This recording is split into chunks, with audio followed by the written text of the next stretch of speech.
Now, ladies and gentlemen, please welcome the Nebraska Pride.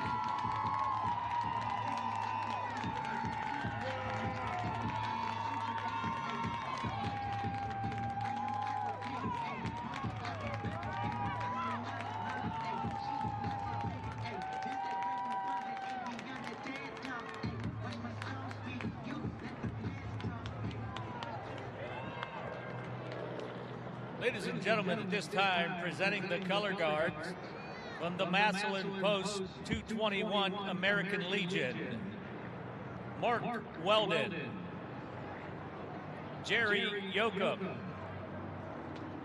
Richard Mortland, John Ward.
Tonight's officials, the back judge is Jeff Keckler.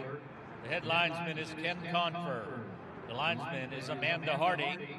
The umpire is Kevin Centers. And the referee is Rob Cowles.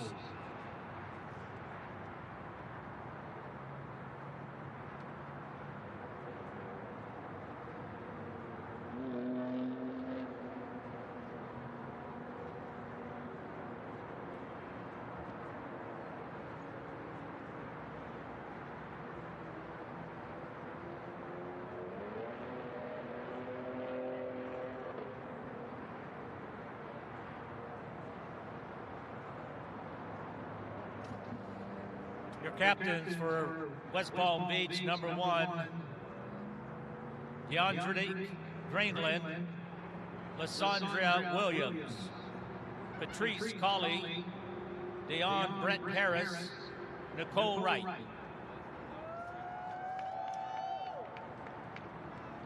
Captains for Nebraska, Cheyenne Stambaugh Smith, Brittany Mayer, Britt Peterson, Angela Brazil Menard.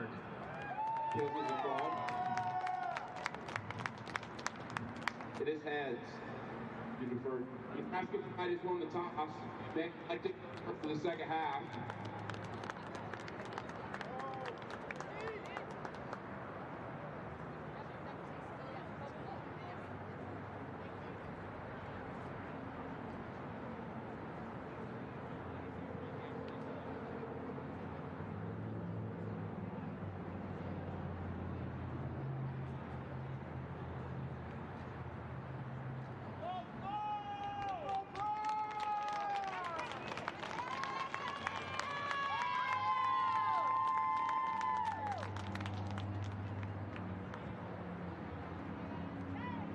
Ladies and gentlemen, at this time, we ask that you please rise as we honor America in the singing of our national anthem.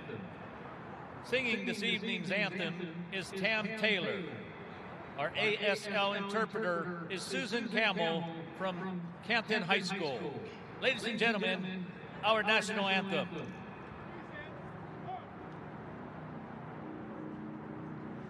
Oh, say, can you see by the dawn's early light what so proudly we hailed at the twilight's last gleam, whose broad stripes and bright stars through the perilous fight, and the ramparts we watched were so gallantly streaming, and the rocket's red glare, the bombs bursting in air, gave proof through the night that our flag was still there.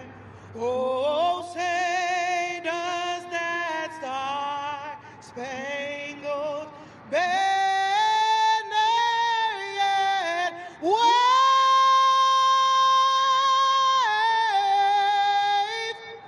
for the land of the free and the home of the brave.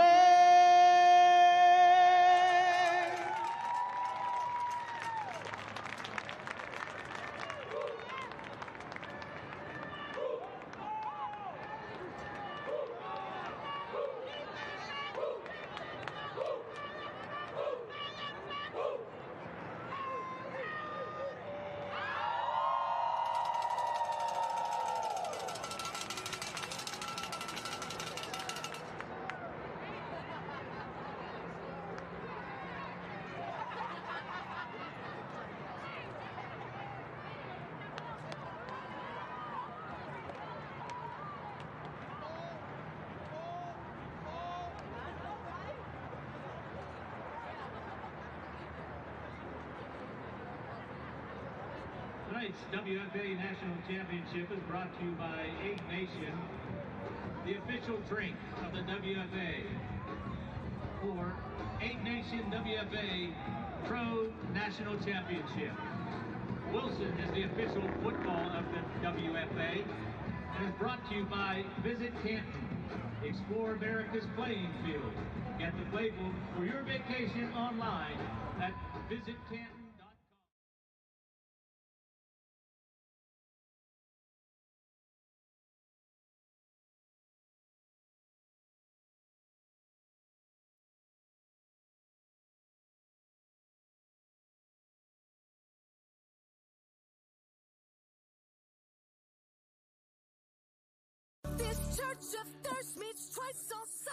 It's the WFA National Championship, brought to you by Aid Nation, the official sports drink of the WFA.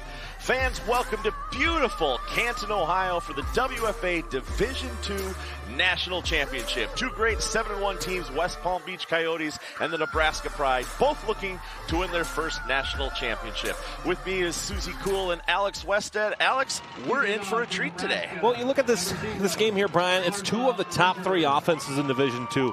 This is one of those games where you're going to see a lot of points on the board, and whichever team gets a defensive stop is going to be the team that comes away with the victory here in Division II. And we have just a little bit of time. We'll throw it quickly down to okay, we're going to skip Susie right now. We'll get to her after the kickoff. Nebraska won the coin toss. They elected to defer, and they kick it off to West Palm Beach. West Palm Beach fields the ball at about the 36-yard line and is met right away with a great tackle by Demetra Gibson for the Nebraska Pride. And Alex, we talked a little bit before this game. Both of these teams came into this game with 7-1 records. Their losses were only to pro division teams during the regular season.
my fourth.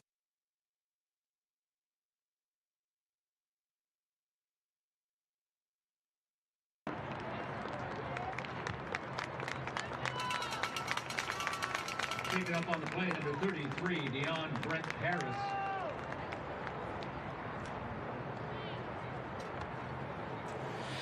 Fans, I do apologize. We had some technical difficulties there, but welcome back to the WFA Division II National Championship, brought to you by Aiden Nation, the official sports drink of the WFA. We are about 2 minutes and 22 seconds into the first quarter here, and the Coyotes went 3 and out.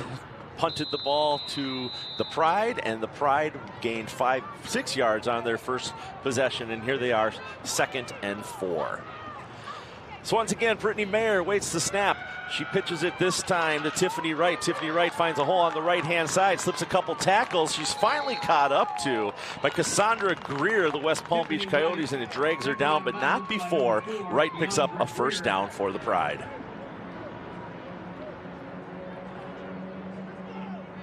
And that is a Pride first down. 1st and 10. Pride's ball on their own 38.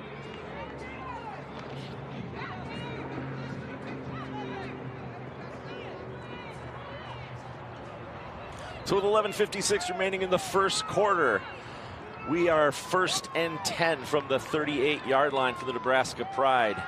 Looks like a quick little pass, and it's thrown behind the intended receiver there. Didn't quite get the number on that. There we go. I got it now. That was Britt Peterson was the intended receiver there that was thrown behind. Going to be 2nd and 10. Well, I love the fake that Meyer does here. She's looking out into the flat, keeping the eyes out to the far side. Peterson comes in the slant across the formation, but the ball just thrown behind her. That's a great setup by Nebraska. And again, seeing that opportunity for Meyer here in the early going, if they keep running to that, that'll be something that can work well for Nebraska moving on in this game. 2nd down and 10. Mayer waits the snap. Drops back. Quick little route to the left. Pass is completed to Tiffany Wright, but she is met instantly by a couple Coyotes. Lysandra Williams, excuse me, one of those. No gain on the play. 3rd down and 10 for the Pride. And that's what makes that 2nd down play so vital, is that you have to still throw out to the flat to make West Palm Beach respect the throw to the flat, to create the separation on the deception on the slant across the formation. This West Palm Beach defense is good. And again, both these teams have solid defenses in the top 6 in Division II for points allowed per game. Defensive stops are going to be critical this entire championship night. So a loss on the play of 2 brings up 3rd down, and this time the pass, what a great throw. It's Mayer to Skolnick, and that is good enough for a Pride first down as she gets the ball up to the Coyotes' 45-yard line. Well, and how about this pass again from Meyer? If they're going to keep passing like they have been throughout their time in the WFA, that's a teardrop of a pass into Skolnick, who was at one point Nebraska's quarterback. She makes the reception, moves the ball to the West Palm Beach side of midfield, and the offense keeps rolling for the Nebraska Pride. And that's been their bread and butter since they've been a part of the WFA. You know, you talk about Skolnick being their quarterback at one time. Her move to wide receiver, she's in the top 5 of the Division II receivers. This time it's a quick handoff to Tiffany Wright, who finds a little bit of a hole on the right-hand side, picks up about 4 yards for him. It's going to bring up 2nd down and 6. And I think the important thing here for West Palm Beach is on this drive, they've had a couple of passes that they've had to defend that haven't really gone their way. Here, I think when you have plays like that happen, you want to make sure that you're not in a spot where you get demoralized by those kind of plays. Confidence is key, especially on these long drives. This is the 7th play of the drive already for Nebraska. You have to be able to keep that confidence up to make sure that your defense knows that they still have the ability to get a stop here. Ball's on the 42-yard line. The Pride wearing their black and blue jerseys, moving right to left across your screen. Quick little handoff there. We're going to get our first penalty of the game after that drive was stopped by Dominique Taylor. Came from the umpire behind the West Palm Beach defense. It appears as though the signal is towards West Palm Beach and that side, so a 15-yard penalty against West Palm Beach, and Fresh set of downs for the Pride. You know, we watched Nebraska play a couple times this season. Once when they played the Minnesota Vixen, we saw them go and play very well against the Iowa Phoenix. And giving the Pride free yardage as a result of penalties is not something that the Coyotes want to do this early in the game. Well, and for Nebraska, that's the story of what makes them work so well. Give them a short yardage situation, and they make you pay. Mayer takes the snap. It's a quick little pitch out to her left to Tiffany Wright. Wright finds a little bit of a hole on the left-hand side. Picks up about 7-8 yards. Finally brought down this time by Lysandra Williams. Nice pitch to the outside. Again, going back to what they ran on their first play of this drive, trying to work to the outside and just giving that space for Tiffany Wright to follow the blocking, use her legs to create a play, and continue to move the ball down the field. And really, Brian, wind a large amount of time off this clock. Already 4 minutes elapsed on this drive. Quick little shot there. The Nebraska Pride head coach, that was Nancy Javot-Major, player for many years in the Nebraska football system. Now a coach as well for the Pride, as this time the Pride picks up another first down. It was Mickey Ahrens that did it for him this time. And again, there's a lot of good things that Nebraska's working on, but West Palm Beach, granted, has controlled well inside of the tackles. You know, you talk about limiting them inside the tackles.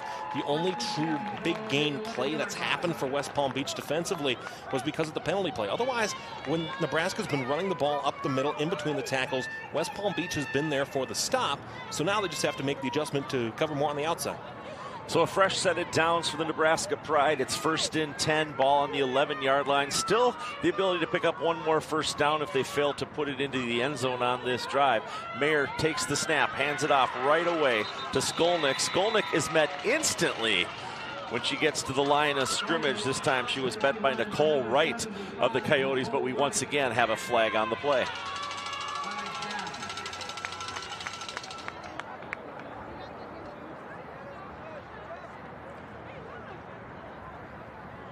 Personal foul. Hands to the face. Defense. The second personal foul. Half the distance Demarcation that'll go against first West Palm Beach on this drive. 2 penalties on this drive for the Coyotes for 30 yards. And right now, those penalties have been tough on this drive. So what would normally be a 15 because of their location turns out to be only about a 5.5-yard penalty, but it does set up a 1st and goal for the Nebraska Pride as they are easily moving down the field after they stop West Palm Beach with a 3-and-out on their first possession. Quick little pass out to the right. This time it's caught by Tiffany Wright. Wright is looking to escape a tackler. She's going to leap in. It's a touchdown for the Nebraska Pride, and they put up 6 points on their first possession of the game.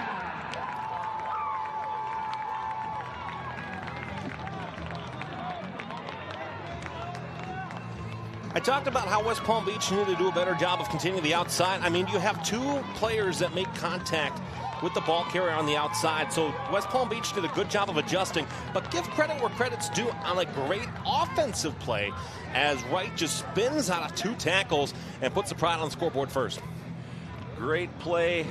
6 minutes, 38 seconds taken off of the scoreboard. They literally ate up half of the first quarter on this drive, which is really going to come back to hurt West Palm Beach later on this game if their defense has to continuously stay out onto the field this long.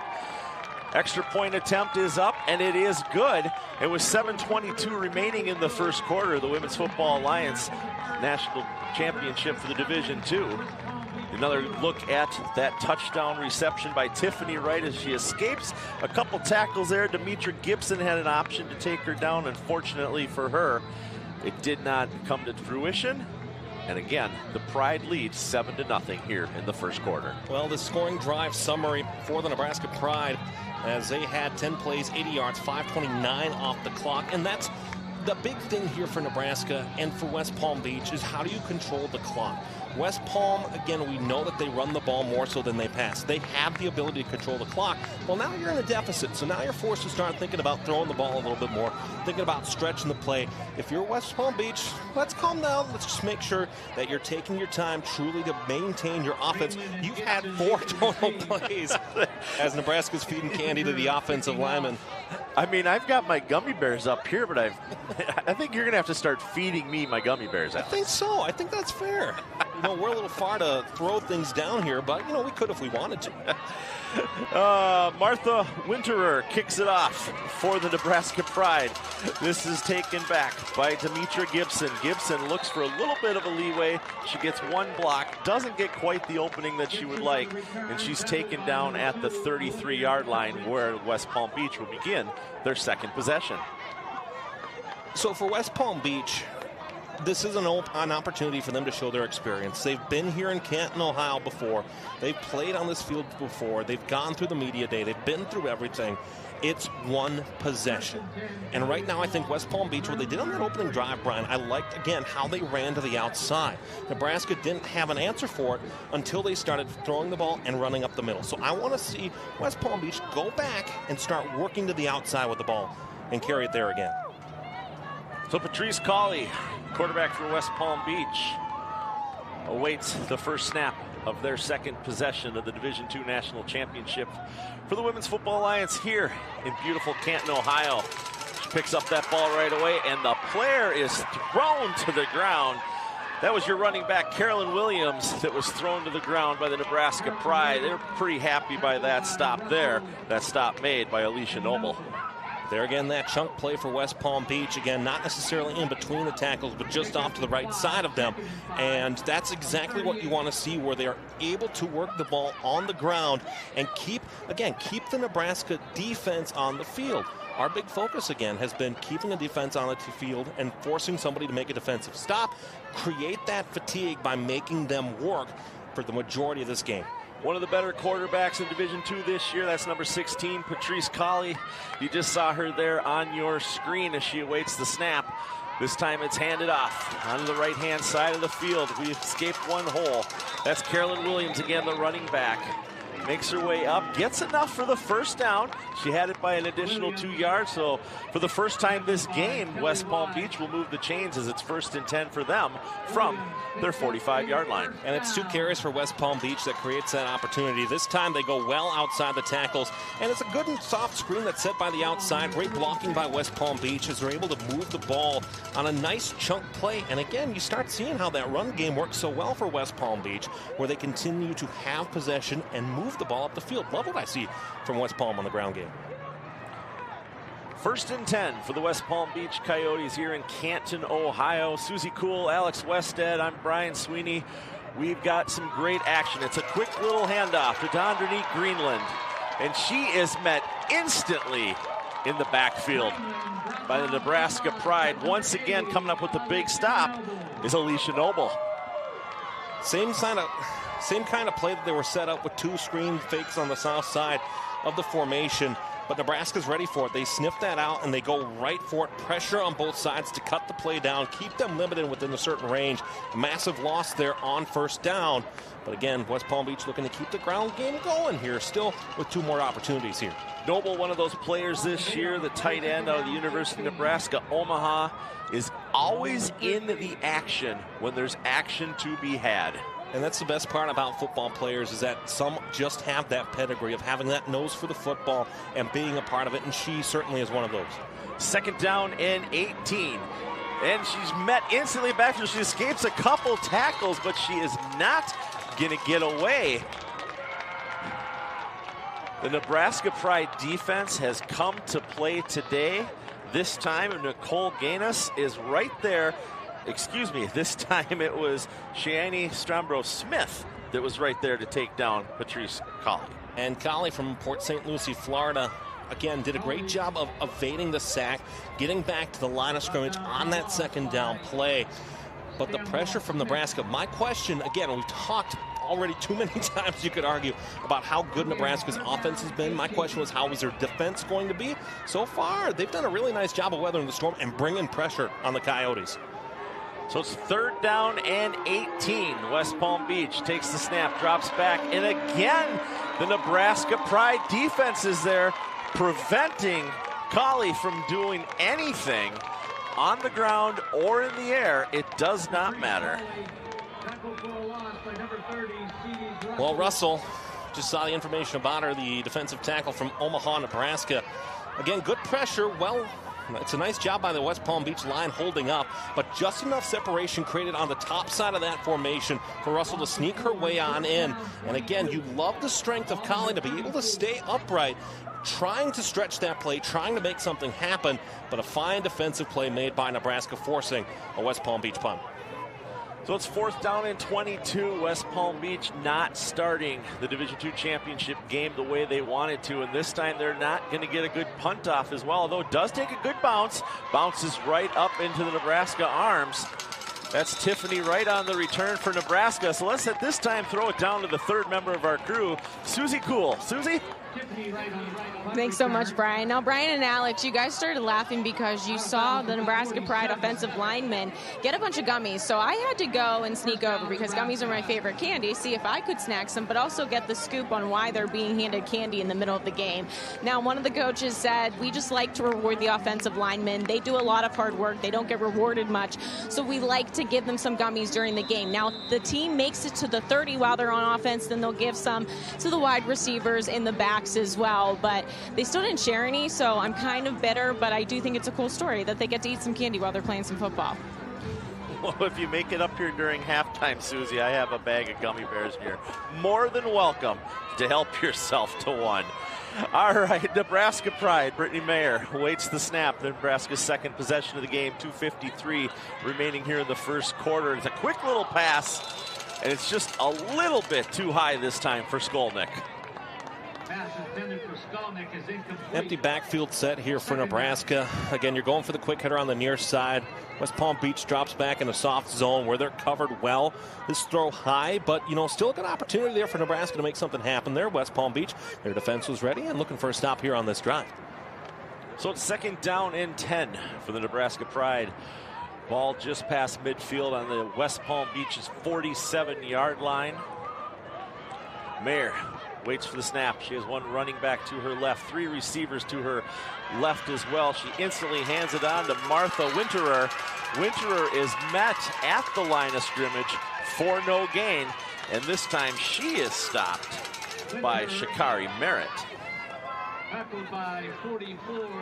How about that tackle by Merritt?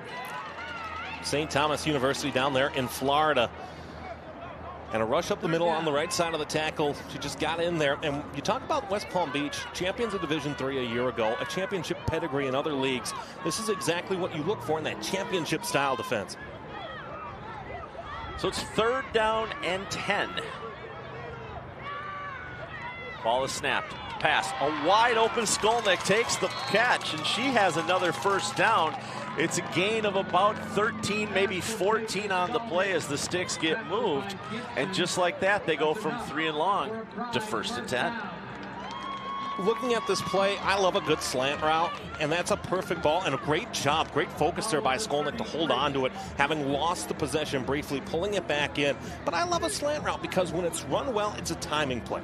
And if you can time that accurately to create space and separation, find a hole in the West Palm Beach zone, that's a great play that's run by Nebraska, and it results in a fresh set of downs. 1st and 10 from the 33-yard line. It's a quick little handoff to Tiffany Wright. Wright finds a hole on the right-hand side. Gets a couple blocks. There's going to be a couple flags on the play. Looks like she had a gain of about 2 before the flags were thrown. We do have a player that lost their helmet for West Palm Beach. We'll wait and see what this penalty is. Or penalties, for that matter. First penalty flag came from the half judge on the near side, and then as the tackle was completed, 2 in the midfield. Number 9, that penalty's been declined. Personal foul, defense number 52, participating beyond the helmet coming off. 15-yard penalty, automatic 1st down. Okay, so there's our answer. Megan Police actually just had the law thrown at her with the participating after losing your helmet. And that's a 15-yard penalty. So West Palm Beach, all 3 of their penalties this game have been personal fouls, 15-yard penalties. Well, and so far on that first drive that resulted in a touchdown for Nebraska, those 2 personal fouls, that was a drive killer, certainly for them on the defensive side. And I'd love to see the effort, certainly, and the reason that rule exists, again, is player safety. But I also love to see the grit and determination to still go for it, even without a helmet. So fresh set of downs, 1st and 10, ball on the 17-yard line. Mayer drops back. She sees a receiver open. It's beautifully threaded right in the middle. I want to say that was Olivia Kubrick with the reception. And sure enough, Olivia Kubrick is in for another Pride touchdown.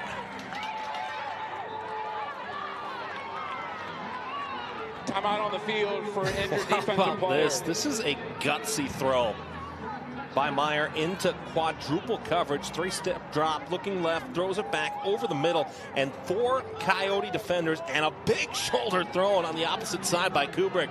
And wow, what a play for West Palm Beach defensively to have to try to rebound from, because that was just a perfect throw and trusting the receiver in the face of that much coverage. Kubrick goes up, pulls that ball down, pulls it into her body, and then leans in to that defender, knocks the defender down. It still has enough momentum to get in for the touchdown.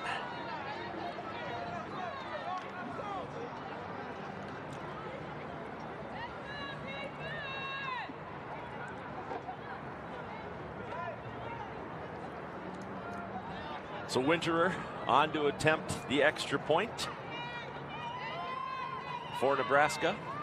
Ball is up, kick is up.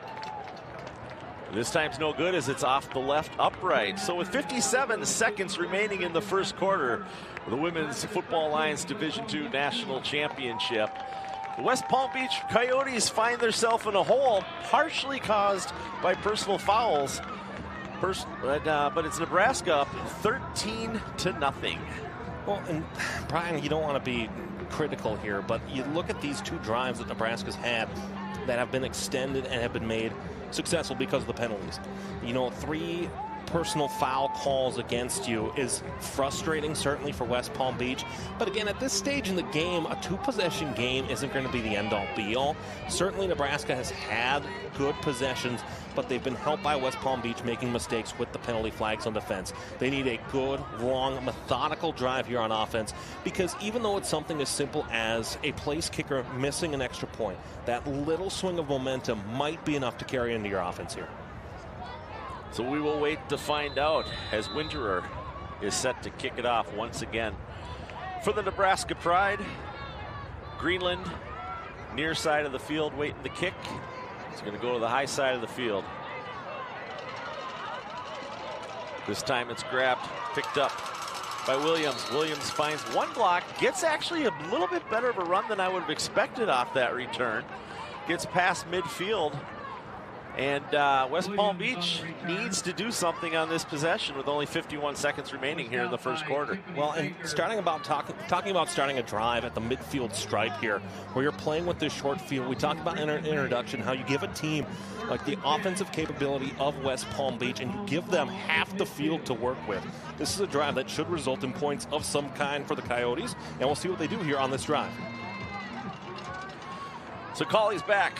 This time she's looking to hope for Williams or Greenland to get something into the end zone for her. She waits the snap. Got player in motion. Pitches it out to the right-hand side.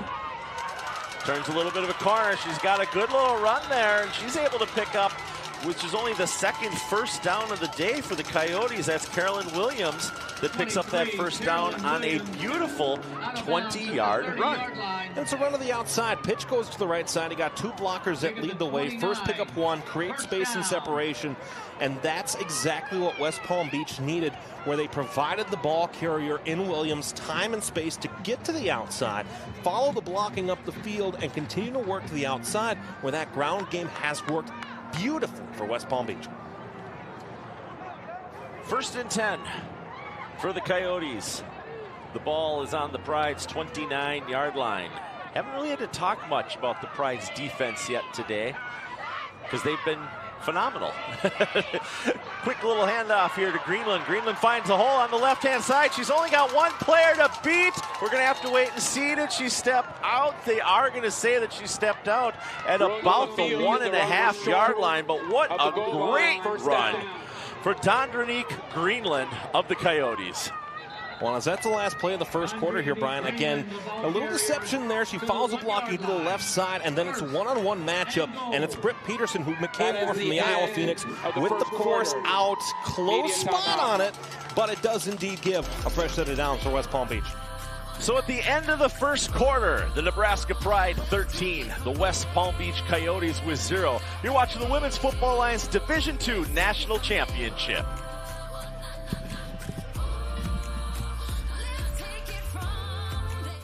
We love Aid Nation because it helps keep them hydrated during these hot practices and help prevent all the cramping. Aid Nation. Aid Nation. Aid Nation. Crush Aid Nation.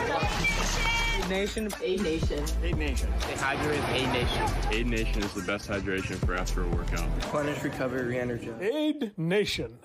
Everybody, every day.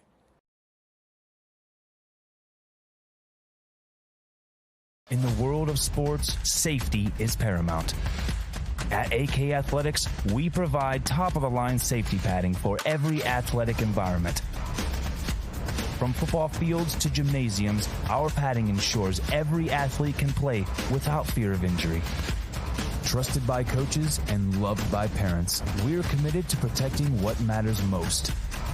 Visit akathletics.com because every athlete deserves a safe game.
It's the Women's Football Alliance National Championship brought to you by Aid Nation, the official sports drink of the WFA. Back here in football heaven, that is Canton, Ohio, the start of the second quarter, the Nebraska Pride up over the West Palm Beach Coyotes, 13-0. Susie Cool on the sideline, Alex Westhead here with me up in the booth. I'm Brian Sweeney. Alex, what did you like about that first quarter for Nebraska? For Nebraska, again, they moved the ball well, but now this is an opportunity where they have to get a stop here in a goal-to-go situation. So it's a quick little handoff. This time she spins to the left. But it isn't going to be enough for Fullwood, as Fullwood is stopped by the Pride, preventing her from getting into that end zone. So at the end of the first quarter there, we saw an amazing run by Greenland that made it all the way down to the 1.5-yard line before she was ultimately stopped by Britt. And, you know, here we are, the start of the second quarter. And we've got a Coyote player that's a little slow to get up, sits down so that she can get some assistance. So let's go back to that discussion, Alex. I mean, earlier this season, we were fortunate enough to see Nebraska come in and play Minnesota, and that was not the Nebraska team that the rest of the league had seen all season long. No, and I think, you know, it's fair for us to say, you know, Brian, you're the PA announcer for the Minnesota Vixen. I do play-by-play for the Minnesota Vixen, so we're used to seeing Nebraska. We've seen them at times 2 times a year, so we're very familiar with this team. I think what's so different about them, and we talk about that game where they got blown out of town in Minnesota, the big thing there again is just Minnesota and the difference between the two. It's a good learning curve for them because they turn it into a win next week. Second and goal. Colley takes the snap, pitches it off right away to Williams. Williams is breaking a tackle on the right-hand side, and Carolyn Williams is in for the first points of the day for the West Palm Beach Coyotes.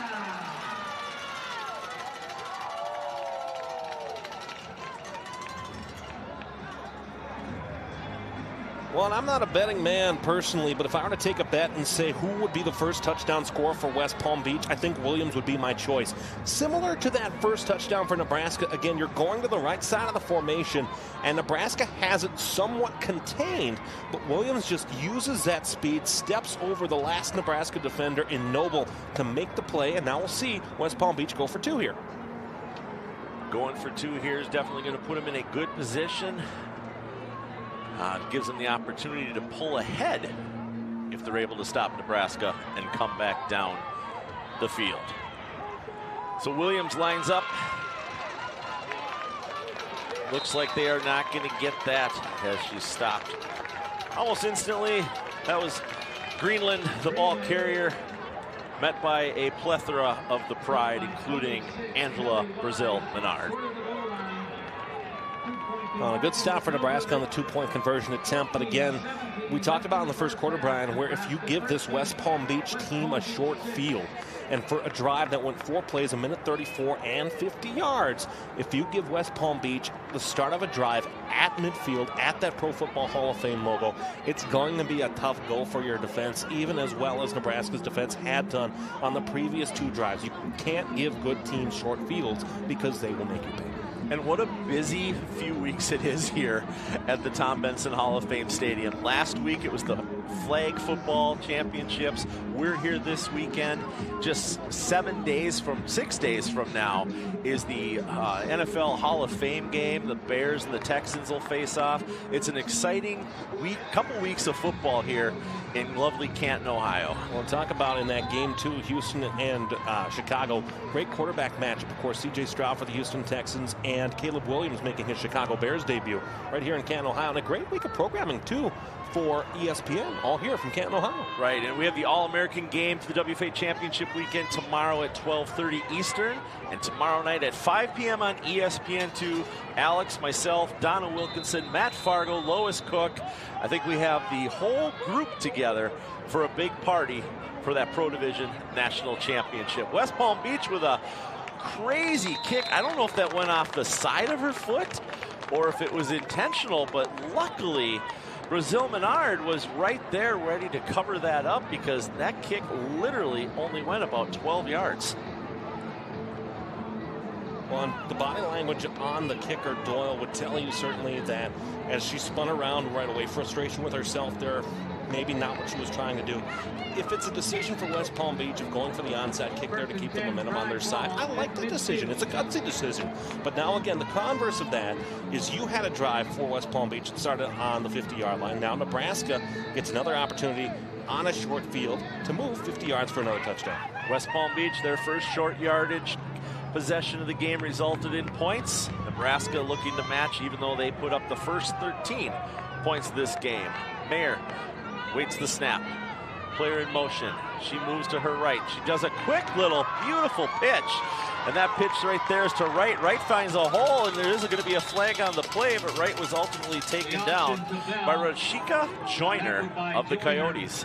And I expect this to be marched back, and certainly Nebraska's already on their way. Offense, number 80, 10-yard penalty, remains first down. And the first penalty of the day, assist against the Nebraska Pride. But you love that triple option kind of play, that setup. You know, certainly Meyer has the ability to hold on to it. Then as she follows the blocking to the right side, she sees certainly the trail back and right available for it, pitches it back, made a nice play of it. Ends up in a loss because of the penalty flag, but still a nice play set up there. And good defense certainly by West Palm Beach. So the result of that play is a net loss of 7 yards, so it's 1st and 17 for the Pride. For those new to women's football, they play a modified version of the NCAA rulebook.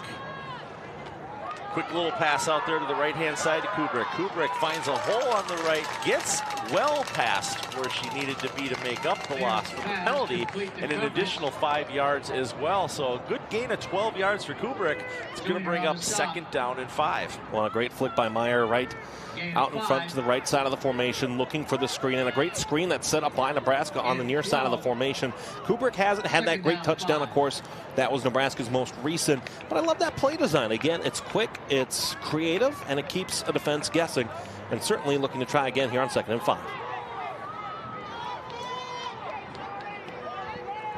12:58 remaining in the second quarter. The Women's Football Alliance Division II National Championship game with a quick little handoff to Brazil Maynard. She's able to pick up about 1 yard, maybe back to the line of scrimmage. All depends where they're going to finally spot the ball here. Brian, you're just really excited for tomorrow. How could we not be? Let's see. Tomorrow, we got 18, 19, 21, 22, 23. My 6th year of announcing a Boston Renegades championship game. I want a jersey. You and I spent some time in the Hall of Fame earlier today, Alex. We saw the Boston Renegades jersey hanging in the Hall of Fame from last season, from the MVP of that game. And who knows which team, St. Louis, Boston, who's going to get their jersey into the Hall of Fame tomorrow night. All right, so Mayer waits the snap. We got a quick little jump. They threw the ball. There's the flag, a free play, so she throws it over to right. Really doesn't matter as long as right stays up, but yeah. Penalty marker on the play. Free play there, as we had a player that was Jones that jumped off sides for the Coyotes, so they're going to get a fresh set of downs out of this. And already 50 yards of penalty. Offside defense, 5-yard penalty, restart the play, first down. But again, 50 yards of penalties here in the early stages of the second quarter. Something for West Palm Beach to work on. Again, if you stop that now and you just have 50 for period the whole game, that's great, but West Palm Beach needs to make that adjustment there. 1st and 10, Pride ball. But to go back to your point, Brian, about the jersey of the Boston Renegades hanging in the Pro Football Hall of Fame, you and I talked about it when we saw it. It was cool that you, me, and Donna Wilkinson made the decision to get that into the Pro Football Hall of Fame. Yeah, it's definitely something, an honor of ours as being part of the WFA broadcast crew each year, that we get to help make decisions for players of the game and things like that. This time the pass to Skolnick falls incomplete.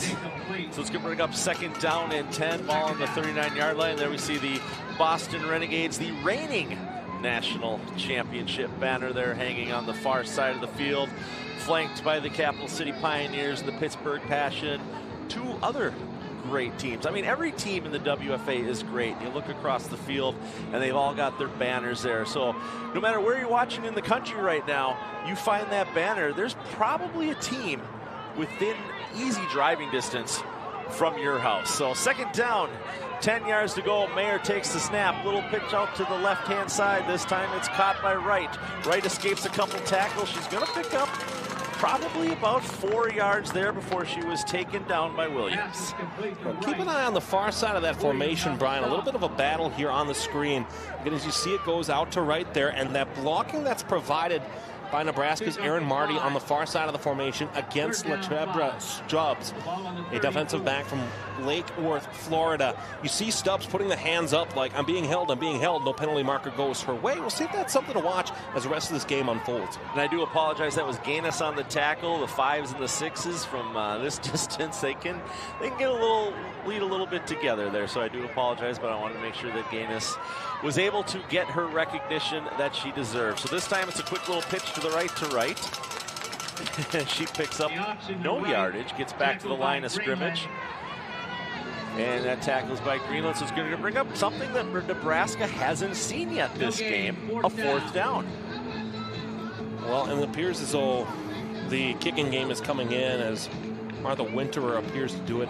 It would be a stretch of a field goal attempt here. You'd be sitting at about 51 yards. Win is at the back of Nebraska right now. So we'll see what happens.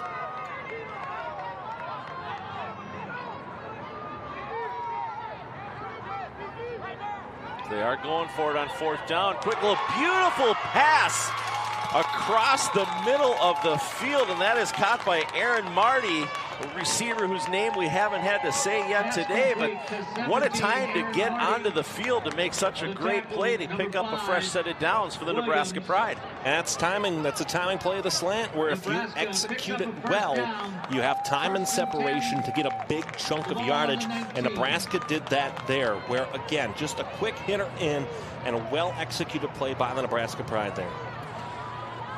So new set of downs for the Nebraska Pride with 9 minutes and 40 seconds remaining here in the first quarter. 1st and 10. We're going to have a timeout, our first timeout of the game here. Timeout. Taken by the West Palm Beach Coyotes. Of the first half.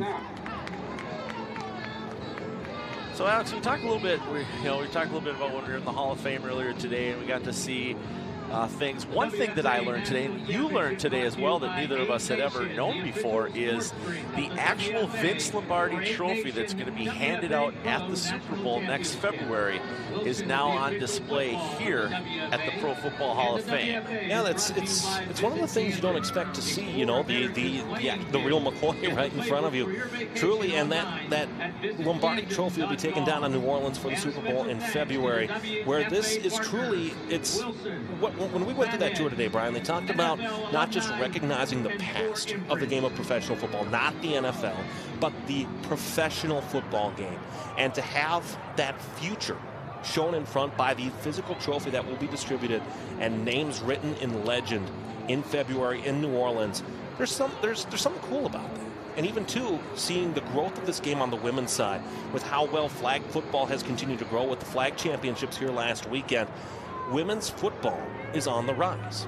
I mean, when I went through the Pro Football Hall of Fame my first time here 4 seasons ago, the display case for women's football was, maybe the size of an igloo cooler, and now it's the size of, it's still not where it needs to be yet, but at the very least now, it's a large size, and it's a great thing where they're continuously expanding it every year. So Skolnick was the ball carrier on that one, gets up back again to the original line of scrimmage, so it's going to bring up second down, 10 to go, ball on the 19-yard line here in the Women's Division II National Championship in beautiful Canton, Ohio.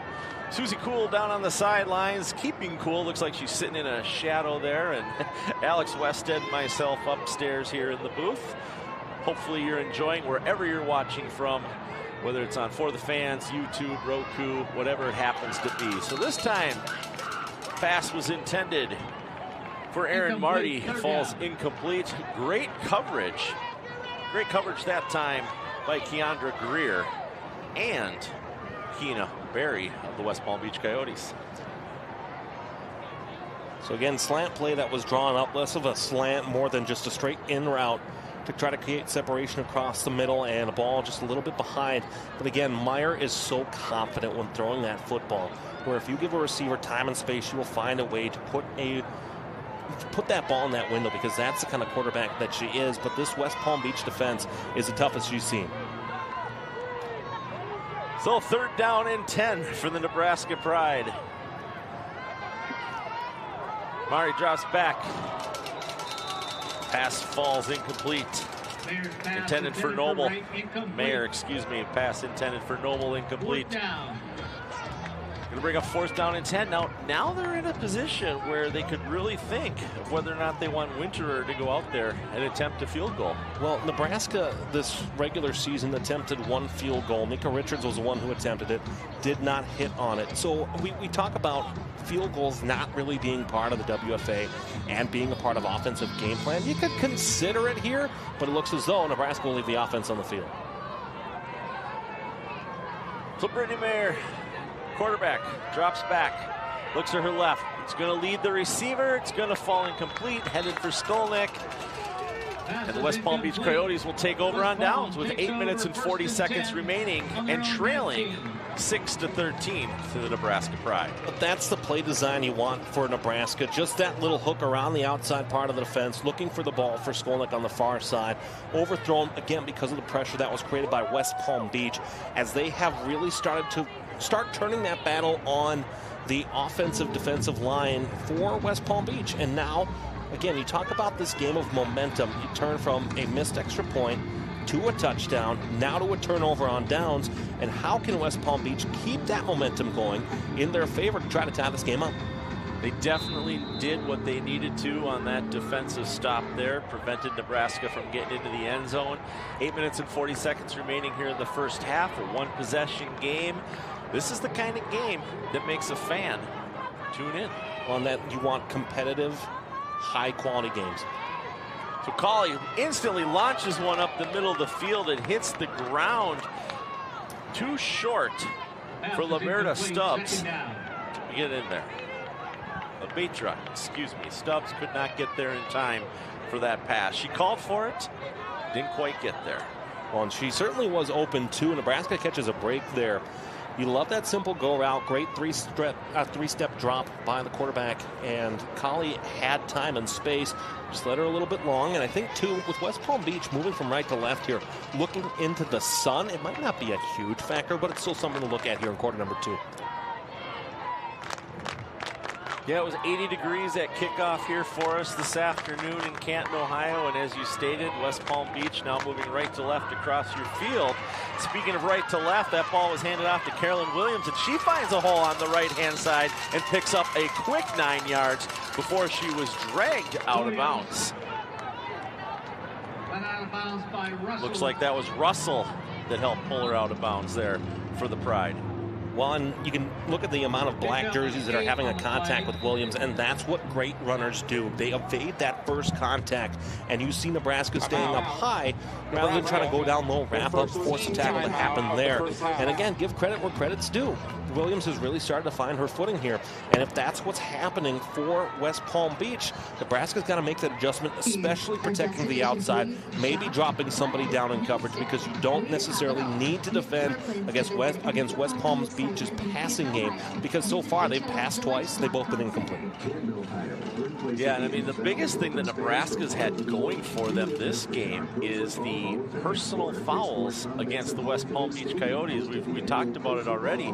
The first 2 resulted in touchdowns for the Pride. I mean, they may not have that 13 points on the board had the Coyotes been able to maintain a little more composure on the field. Well, and I think we take a look, again, for West Palm Beach, the ground game that they have has run through Williams, and she's done such a great job providing blockers with her in space, as she's just able to keep the legs moving to really make some dangerous plays happen here from West Palm Beach. Big chunk play at 20 there. This is another big chunk play. This is the one that we just saw where she picks up 7-8 yards because she just refuses to go down. And no matter what level of football you're playing, no matter where you're playing that football, that is the kind of player that you want, as she's responsible for the West Palm Beach touchdown earlier today. And she's not a big player at 5'5", 165. She just knows how to move the ball down the field. Speaking of moving the ball down the field, this time we got another hole on the right-hand side for the West Palm Beach Coyotes. It's Collie, the quarterback, that kept the ball and scampered for a first down to move those chains. We just talked about how great Williams was. She sells this, does Collie, to create that separation. Nebraska's covering inside on those gaps, trying to maintain pressure, and Collie just turns it upfield. Great deception play run by West Palm Beach. And again, that momentum starting to shift on the far side of the field to the orange, white, and black. Because, Sweeney, as we know, orange is the winner, black can't be beat. Don't know where you heard that before, but first and 10 for the Coyotes from their own 48-yard line after that great run by their quarterback, Patrice Collie. Collie waits for the snap. She's right under center, picks it up, hands the ball off. This time it's to Stephanie Wirtz. Wirtz gets nowhere. In fact, she's going to lose yardage as Nebraska busts through that line. That's Sean Taylor McConnell with the huge stop and causing the loss on that play. Well, and it's good separation that's created here. It's Sean Taylor McConnell who wins the one-on-one battle on the line with Shakari Merritt of West Palm Beach and just goes right for the ball carrier. So well won by the Nebraska Pride player wearing 57 here in Canton, Ohio. Love that mouth guard there with the teeth painted on it. She just makes it look like she's screaming at those players. So a loss of 3 on that's going to make second down, 13 yards to go from their own 45-yard line for the Coyotes.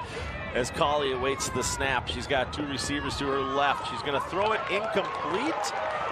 Actually, they're going to say that's a live ball from to me it looked backwards. But they're going to say it's Nebraska's ball. They're going to say it was recovered by Cheyenne Strummer-Smith. And West Palm Beach is frustrated by this. Yes, again, the rule is that on those screens, that ball needs to be at least parallel to the line. Let's take a look at it here, and you can see that slight backwards give to the ball as that pass intended for Greenland. And Johnny on the spot going right for it right away. Hot wax on the crack. Alicia Noble on the defensive side goes right for the ball and has the first turnover of the game. And it couldn't have come at a better time for Nebraska because their last possession, stalled out. Ended up having to give it over on down. So now Brittany Mayer has another opportunity to put some points on the board with 6 minutes and 24 seconds remaining in the first half. Mayer takes the snap, hands it off to Wright. Wright looks for a block on her left-hand side. She gets one or two before she's pulled down by Darmike Taylor of the Coyotes. Ends up picking up about 3 yards before she's pulled down. And I'm curious to see, Brian, the defensive adjustment that West Palm Beach may start to make here. Again, it's a little bit of a mental miscue by West Palm Beach, but how do you make up for it? Because, again, it's a momentum swing where you had, for the Coyotes, momentum severely on your side. Well, now you have a turnover that all of a sudden kills that. So for West Palm Beach, it's about making the adjustment, getting a defensive stop here, and getting offense back on the field. Mayer looks to her left, looks to her right, ends up throwing it up the middle. Great coverage there. Across the middle of the field. Pass was intended for Peterson there. Broken up easily enough. Peterson's going to shrug this one off. You already talked about Peterson, player that used to play for Iowa. Made her way over to Nebraska now. And that's just tight coverage. Great coverage by West Palm Beach. Gibson was with her step for step, and the slant, again, is a timing play. And if you're a defender and you can get in at that right time and make the adjustment with the slants you've seen, West Palm Beach made a great adjustment on that one to make that ball incomplete and force her down. So it's 3rd and 6. Mayer finds a wide open receiver. Once again, it's Britt Peterson, and she's wide open and picks up the first down for the Nebraska Pride. And another 3rd down conversion here for Nebraska. They're 2 for 3 so far today. And Peterson, again, just that little hook on the outside, and she got wide open and created separation for the West Palm Beach defender. That's something where you talk about how well they had defended on the interior. They've done so well against the slant. But how do you maintain that defense on the outside against the run and against the pass? Because that's something that's hurting West Palm Beach on a couple of plays so far in this game. 1st and 10 from the Coyotes' 22-yard line. Mayer waits for the snap. Another runner in motion. She's going to break off to her right-hand side. It's a quick little shovel behind her. That right down to Tiffany Wright. Wright is met instantly there by the West Palm Beach Coyotes. Looks like number 87, Smith, on the stop for the Coyotes. Another look at the triple option here again, where it's just continued to be carried out to the outside. Mayer flips it over to Wright, and Wright doesn't get much gain because West Palm Beach, having seen that play before, made the adjustment, shifted players over to the right side, and we're ready to stop that for no gain. 2nd down and 10, 4 minutes and 20 seconds remaining in here, the first half of the Division II National Championship for the Women's Football Alliance. I want to thank everybody for tuning in across the country and across the world. Oh, there's a great pass. I thought Skolnick was going to pull that down as she had a great leap there up higher than Rudkisha Joyner, but Skolnick just not able to pull that in. Well, and you can see right there on your screen the great pocket that's provided. A ball that's a little bit high, but still within Skolnick's reach. But the other thing you see, the adjustment there by Joyner, the safety from Belle Glade, Florida, making the adjustment, jumping up, getting the hand in the way to knock that down and force another 3rd down. I love, again, the adjustments that West Palm Beach has made on defense. Now they just need to stop. 3rd down and 10. Mayer throws it across the middle. This time it is caught by Skolnick. And she's going to be very close. We're going to see where they mark her. They are going to give her the first down. So Skolnick, for the 2nd time in a row, 2nd possession in a row, when they are down to their 3rd and long, it's Skolnick pulling one in for the first down. Well, and I thought, at least on the first play, looking at it live, I thought Williams had this picked off. But it just, good quarterbacks find those windows. And that's exactly what Meyer does as she finds Skolnick there. Where'd you hit it on one? Well, not right up the gut. 2nd time you make the adjustment, right on the green. Yeah, and I mean, let's talk about something here now. So these two teams are both playing for a national championship. First, we'll take another look at this great catch by Skolnick. And I definitely see where you thought this ball was going to be intercepted there. And, you know, if Gibson hadn't been there on the coverage, that would have easily been a touchdown. But both these teams had one loss in the regular season, and both those losses were to pro division teams. Now, anybody that follows the Women's Football Alliance knows that the winner of this game will be promoted to the pro division for the 2025 team. So being that they both had a loss to that pro division team during this current season, Alex, how is that going to fare in their development in the offseason to prepare them for next year? Well, and looking at both of these teams, Nebraska losing to Minnesota and West Palm Beach losing to Tampa Bay, I think it's less the losses more than the wins. Because both of these teams, while they had losses against pro teams, they both had wins against pro teams. Nebraska against Mile High, West Palm Beach also against Tampa. And I think for West Palm Beach, you know, both these teams have that mold to be ready for the pro level. They have both running and passing offensive. They have great defenses, and I think both of these teams would do well at the pro level. So it's first and goal from the 9-yard line. A quick little handoff there to Wright. Wright picks up one block, gets a yard on the play, so they're going to give it second down and goal from the 8. And great little stop there from Smith for the Coyotes. And Alex, this is what Pride need to do right now. They need to keep watching the clock tick down. They're very smart to run these quick little routes up the middle, let the clock keep running. They don't need to get to the end zone. The longer they can keep the Coyotes out on the field right now for defense, the better it is for Nebraska. Well, Nebraska gets the ball to start the second half, too. And I think that at this point in a one-possession game, if you can flip it and make it a three-possession game early on in the third quarter, it's a big swing. So instant little handoff there to Brazil Maynard. And she's one of those players that if you give her the momentum going into that like they tried to do there, she could have easily busted through a tackle. But luckily, that defensive lineman there, that was Jaquiza Smith for the Coyotes, pulled her down before she had an opportunity to get any further. Well, and here we are where Nebraska, again, has another chance at third down. They've picked up, Brian, 2 third-down conversions on this drive. And today on third-down opportunities already, they are a total of 3 for 5. And that's a lot of offensive opportunity. But, again, it's a testament to how long these Nebraska drives have been. Yeah, definitely eating up more clock time than West Palm Beach would like to allow.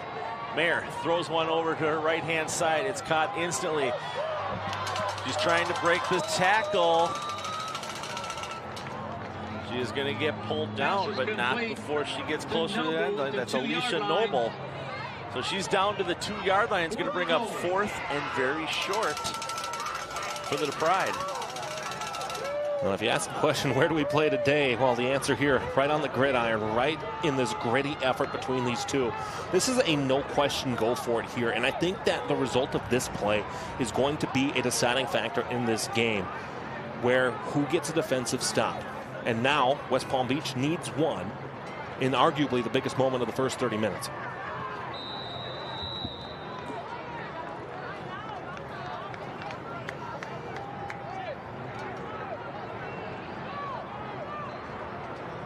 So Nebraska on this drive elects to burn a timeout here. It'll be their second timeout of the half, leaving each team with 1 remaining. Minute 22 remaining here in the first half of the Women's Football Alliance Division II National Championship game, live from football heaven, Canton, Ohio. Great place to visit. I mean, we're very blessed, Alex, that we've gotten to come here as many years as we have. And I mean, we've never had a bad football game. Every football game that we've had in this stadium has been a joy to watch. Well, and certainly for her first time being here, for Meyer, it's been just a hallmark day for the Nebraska quarterback. She's done such a great job in finding open receivers, waiting for those slant plays to play out with time, where she's picking up 5, 6, 7, 8 yards, but then also creating space for the wide receivers on the outside edge, like on that pass to Peterson there, and then this beautiful dime pass through coverage to find Nicole Skolnick, and that's just what we've seen out of Meyer today. Even those battles that she creates on the outside, like this one-on-one matchup here that provided assistance on West Palm Beach in the latter half of it, it's been fun to watch, even though this is Nebraska's first time here in Canton, Ohio. Yeah, one would never know. You would think that they've won the Division III a couple years ago, and now they're in the Division II. But yeah, it's their first time going for the championship here in Canton, Ohio. And this time Meyer's going to keep the ball herself. She's going to push. She's going to push. They're going to call her short. It's going to be a turnover on downs as the West Palm Beach Coyotes stop her on what I would say is about the 6-inch line. Really hard to see who from West Palm Beach was involved in that, but looks like a little bit of everything. I'm going to give a lot of the credit there to Darmeek Taylor, as she looks like she was reaching in and pulling Meyer backwards. And that's what I like, too, about West Palm Beach. Not necessarily that first side, but how the Coyotes' defensive linemen pull in the Nebraska Pride offensive line to limit the hole and the space that forces Meyer to the outside, because when you pull that in, then you get that linebacker and that secondary core to come in on the outside and stop a potential gain, because that one-on-one matchup, you had the advantage there because of how much limited space there was. That's a good adjustment by West Palm Beach to force Meyer to the outside and give the Coyotes credit. They were ready for her. So Patrice Colley has 99.5 yards to go to put some points on the board here at the end of the first half, and a minute 15 to do so. And they're going to give forward progress here to about the 4-yard line, which is a good thing because we didn't want to see a safety there. But, you know, Colley was the ball carrier there, and forward progress, you know they're going to give them that. They're going to let Nebraska push all day if they want, but it's not going to change the result. Well, and I think that's where, if you're West Palm Beach, granted the situation you just had on defense, you're okay with. I think you're okay with running the clock down here in the second quarter, getting to halftime, and then looking at what you've done well for West Palm Beach. Again, you talk about the literal difference, Brian, in this game so far is the 4 penalties and the 3 personal fouls. That's it. Yeah, of those personal fouls, the playing without your helmet was the one that was, you know, most dangerous by any means. So Williams, the ball carrier there, goes up the left-hand side, pushed out of bounds at about the 9-yard line. She is going to be short of the first down. 19 seconds remaining here in the second quarter. Alex Westhead on color commentary.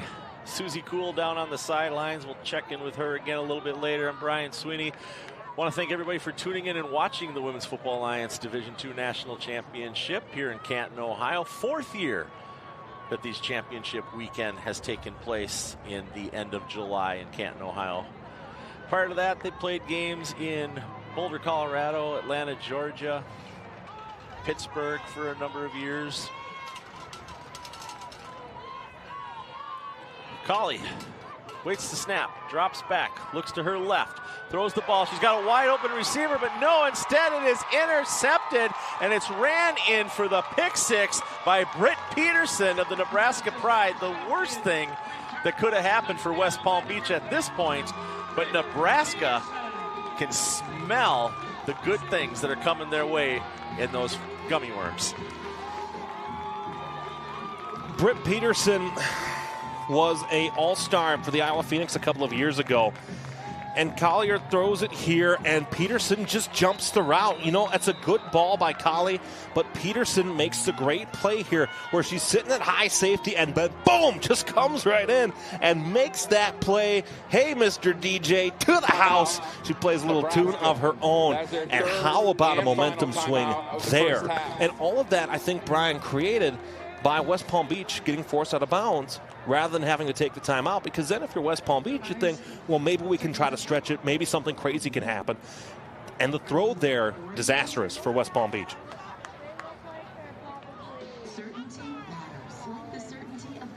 So here's a beautiful shot of this. Colley drops back.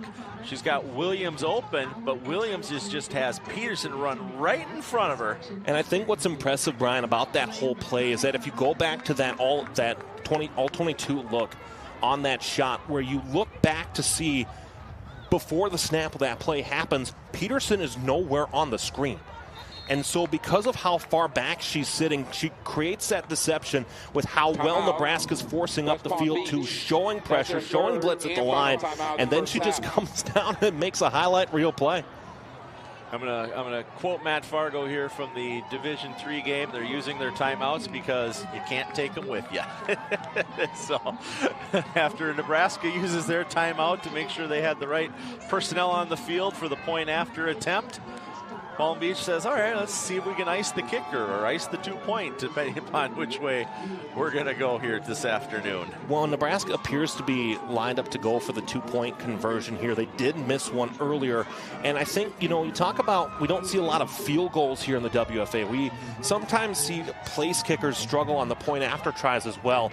And so for winner of this season, she's gone 9 of 12 in the regular season. She's 0 for 1 today. And so now we have to take a look and see, well, what can the adjustment be? Do you try to get that second point back here? Now you certainly can. But again, you talk about the difference between a 2-possession game and a 3. And that's what we're looking at here.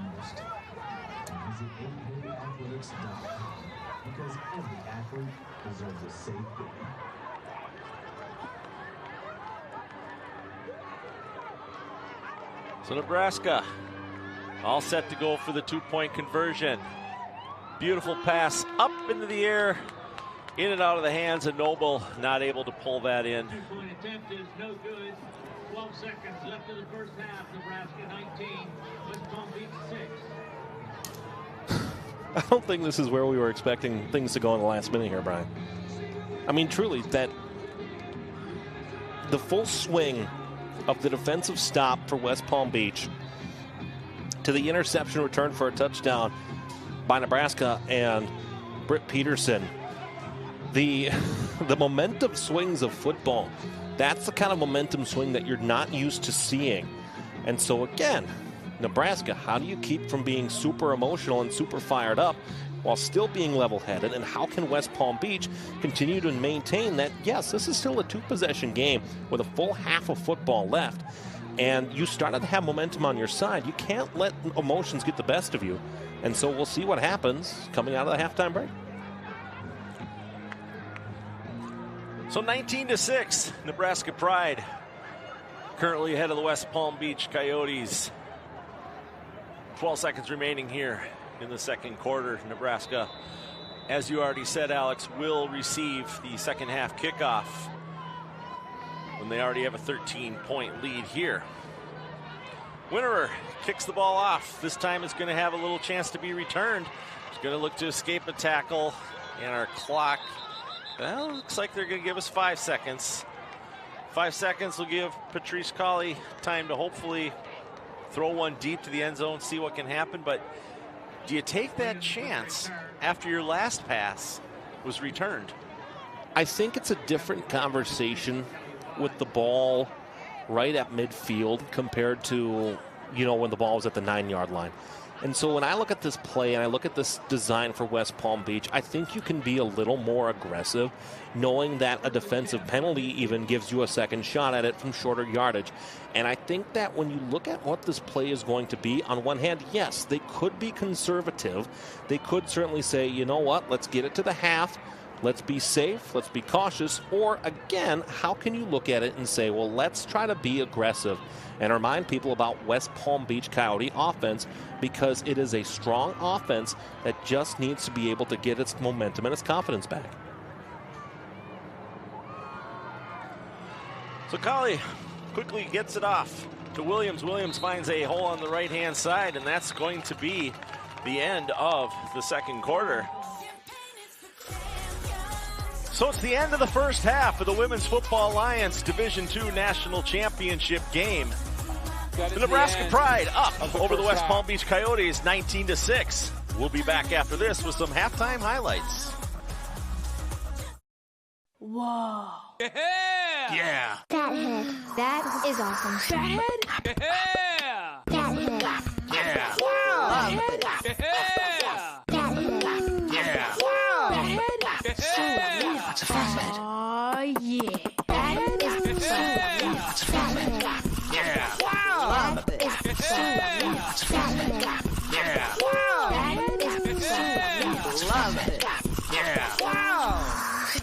The The Hall of Fame Village is the place for all your entertainment needs. A destination to eat, shop, play, and stay. We have it all. Make your plans to visit and be a part of the excitement in Canton, Ohio. Visit HOFvillage.com today. Canton, Ohio, birthplace of the NFL, welcomes fans from all over the world. Relive history in our Pro Football Hall of Fame. Or explore Tom Benson Hall of Fame Stadium, host of the annual Pro Football Hall of Fame enshrinement ceremony. Visit Canton, Ohio, a Hall of Fame city. Here's your parachute. Packed it myself. Certain it's okay? Mm-hmm. Are you for imprint certain? Certainty matters. Like the certainty of congratulating coworkers or saying thank you for being a customer with promotional products from 4imprint. Our expert team is dedicated to making your satisfaction a certainty. Packed it myself. Land the perfect products at 4imprint.com. 4imprint, for certain.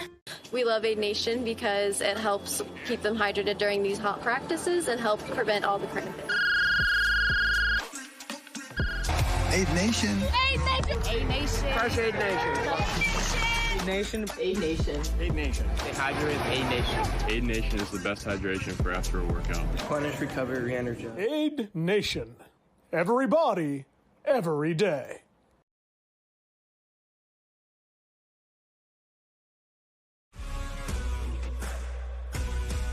Halftime highlights here at Hall of Fame Village and Tom Benson Hall of Fame Stadium. Here in Canton, Ohio, in the Division II Championship, with Nebraska Pride leading over West Palm Beach by a score of 19-6. With Brian Sweeney, Alex Wester with you here from Canton, Ohio. Offense, the story of the game so far. Offensive scoring started on a great touchdown pass and reception by Tiffany Wright, spinning out of a tackle to put Nebraska up by a score of 7-0. Then again, passing continues to be sublime as a beautiful reception created by Skolnick moves the chains into field position where a wonderful pass in deep coverage, quadruple coverage. It's a touchdown reception that's picked off there by Olivia Kubrick. That would come back again in the not-too-distant future. But the ground game for the Coyotes is not to be deterred. Carolyn Williams follows the ball out to the right side and continues to create space to create it again into a touchdown, as that would put West Palm Beach on the board. Score would be 13-6 Nebraska at this time. But the big story of this game, a pick six by Britt Peterson on the West Palm Beach 9-yard line, as that has shifted the momentum in favor of Nebraska, as the Visit Canton highlights have again been aired for you. Nebraska will get the ball to start the second half. We'll be back for more here from Canton, Ohio in just a few moments here on your home for the Division II National Championship. We love Aid Nation because it helps keep them hydrated during these hot practices and help prevent all the cramping. Aid Nation. Aid Nation. Aid Nation. Crush Aid Nation. Aid Nation. Aid Nation. Aid Nation. Stay hydrated. Aid Nation. Aid Nation is the best hydration for after a workout. Replenish, recover, re-energize. Aid Nation. Everybody, every day.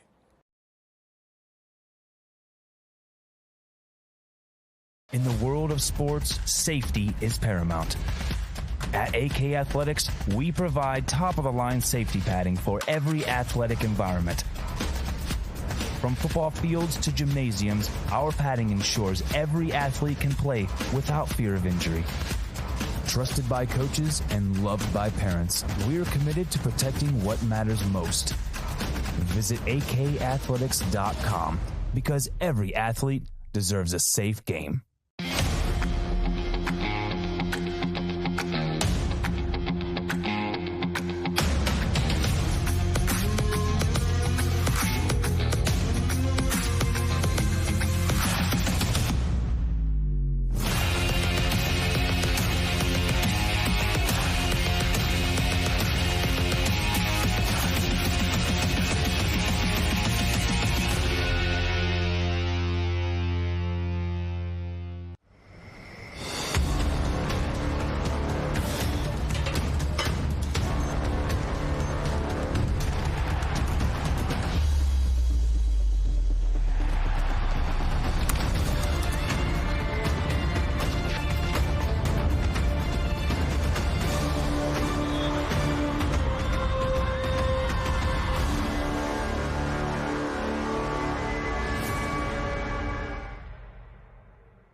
Live from Canton, Ohio, it's the Division II National Championship, where our halftime score is the Nebraska Pride 19. West Palm Beach Coyotes 6, but this isn't the only national championship going on this weekend in Canton, Ohio. Earlier today, it was the Division III National Championship, and what game it was with that first catch there by Williams for the Panthers. And it was almost all Panthers the entire game. You see Rep there with another great catch. But, you know, the New Mexico Banditas, they had somebody on their team as well. That's Brooks there with a huge run there for a touchdown. It was 1 of 2 today for Brooks. Not enough, though, to get them the championship, unfortunately, as it was the Cincinnati Cougars were the Division III national champions this year for the Women's Football Lions. Final score of that game earlier today was 48-26. What a game it was here in Canton, Ohio. We got a full slate of games for you again tomorrow as well. Starting at 12:30 Eastern Time, it's the All-American game. The best of the American Conference players will play the best of the National Conference players. And then tomorrow evening, live on ESPN2 at 5 p.m. Eastern Time, is the Pro Division National Championship game. Boston Renegades looking to win their 6th straight. St. Louis Slam looking to win their 5th in their team's storied history. That game will be again tomorrow at 5 p.m. Alex Westhead here up with me in the booth. Susie Cool down on the sideline. We'll be back after this for the conclusion of this game. We love Aid Nation because it helps keep them hydrated during these hot practices and help prevent all the cramping. Aid Nation. Aid Nation. Aid Nation. Crush Aid Nation. Aid Nation. Aid Nation. Aid Nation. Stay hydrated. Aid Nation. Aid Nation is the best hydration for after a workout. Replenish, recover, re-energize. Aid Nation. Everybody, every day.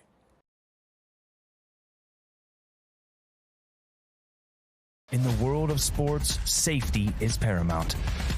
At AK Athletics, we provide top-of-the-line safety padding for every athletic environment. From football fields to gymnasiums, our padding ensures every athlete can play without fear of injury. Trusted by coaches and loved by parents, we're committed to protecting what matters most. Visit akathletics.com because every athlete deserves a safe game.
Whoa. Yeah. That head. That is awesome. That head. Yeah. That head. Yeah. Wow. Yeah. That head. Yeah. Wow. That head. Yeah. That's a fast head. Oh yeah. That head is That's a fast head. Yeah. wow. That is That's a fast head. Yeah. wow. That is Love it. Yeah. wow.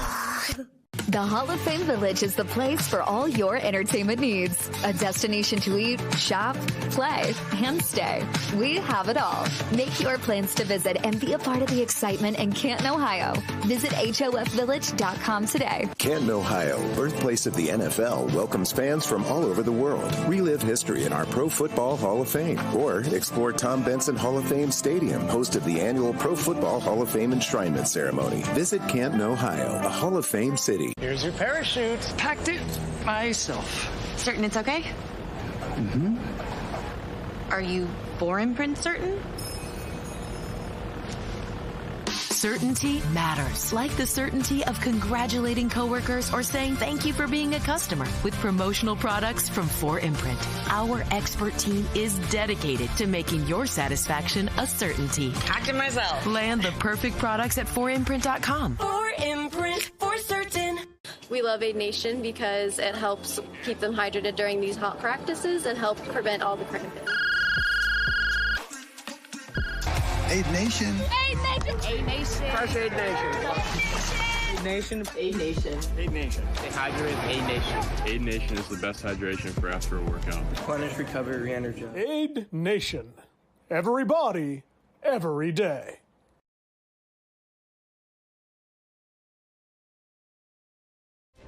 Now let's look at the Division II National Championship.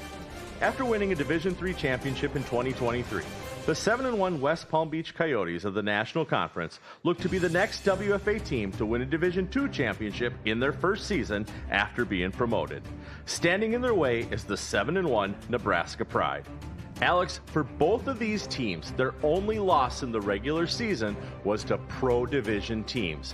Which of these teams takes home the championships and joins that pro level in 2025? Well, I think when you look at the pro division teams that they lost to this year, Brian, you look at West Palm Beach having lost to Tampa, and you look at Nebraska having lost to Minnesota, I think that I don't know that those results are created equally, because Minnesota has played Nebraska each of the last 2 years when they were the Pride, and the year before that twice when they were the Nebraska Valkyries.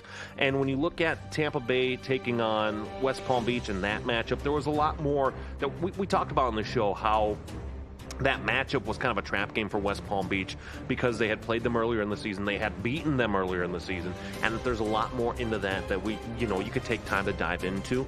But I think that this is an opportunity here for both of these teams that they have been thriving on. I know on the American Conference side, I said throughout the course of Road to Canton that OKC was my prohibitive favorite. Well, credit the Nebraska Pride. Their focus has always been that offense. And we've seen it since they played Minnesota, where their offense and particularly their passing game, even at Division III and at Division II, their passing game has always been at a pro division level because they've had great talent. You think about Nicole Skolnick as a quarterback for Nebraska. You think about the receiving threat that they've had, including most specifically that I can think of, Mika Richards, who was the All-American for them as the Valkyries 2 seasons ago in Canton, Ohio. The more important thing for Nebraska is they've done this success this year without Essence Bell, where Essence Bell played a couple of games, a two-way player, run the ball, big physical back, but also a great linebacker. We saw her as well in her time with the Iowa Phoenix of Division III, and they've done all this without her. She has been, at least in the time that we've seen, she's been the star on both sides of the ball for the Nebraska Pride. They've done that without her. And now they have an opportunity to really make a statement here where, you talk about teams at Division II and III playing those pro division teams and just wondering what impact does that have. Well, this is that impact now, because you can see a Nebraska Pride team that has played Minnesota, that has played, Mile High, that has played these top division powerhouses, and now you get to see the dividends of that, because this is a team that apparently is championship caliber. I had the question of how would they perform against OKC in Oklahoma. Well, they did very darn well. They didn't score as much as we're used to seeing, but they defended very well, and that's something that we haven't seen from the Nebraska Pride in their time playing Minnesota in the past. So they made the adjustment, and they made a lot more moves to do it. You look at Nebraska, number 1 in offense this season and number 6 in defense. It's going to be a tough test for them in West Palm Beach. The Coyotes have the 5th best defense in Division II, but on the offensive side, again, they have the 3rd best offense, but that schedule was so much tougher. And so I think that when you look at that, West Palm Beach, again, looking to be another team that goes from Division III champions to Division II champions, and then moving up to the WFA Pro level. I've said that I like what I saw out of them last year in Canton, Ohio, and I like what I've seen out of them this season as well. My question again becomes, though, is how does that matchup happen? Where can the Nebraska defense stand up against this high-flying, talented, deep, prolific, whatever word you want to use to describe the West Palm Beach offense, can the Nebraska defense be the ones that withstand the storm? And so my question again becomes, if Nebraska can hold off those scoring drives for West Palm Beach, they have a chance, because their offense can do damage as well. But, you know, the defense for West Palm Beach, it's pretty good. It's comparable, it's big, it's physical, it's in your face, and we'll see when we're on the call for that game on Friday, we're going to see what wins out. A defensive unit for Nebraska that has finally showed up and started to prove itself valuable in Division II, or will the prevailing wins of West Palm Beach move them up to WFA Pro and another team in a much-needed Southeast Division? We love Aid Nation because it helps keep them hydrated during these hot practices and help prevent all the cramping. Aid Nation. Aid Nation. Aid Nation. Crush Aid Nation.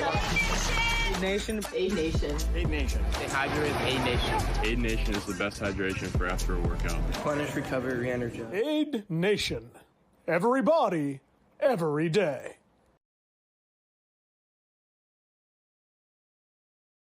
In the world of sports, safety is paramount.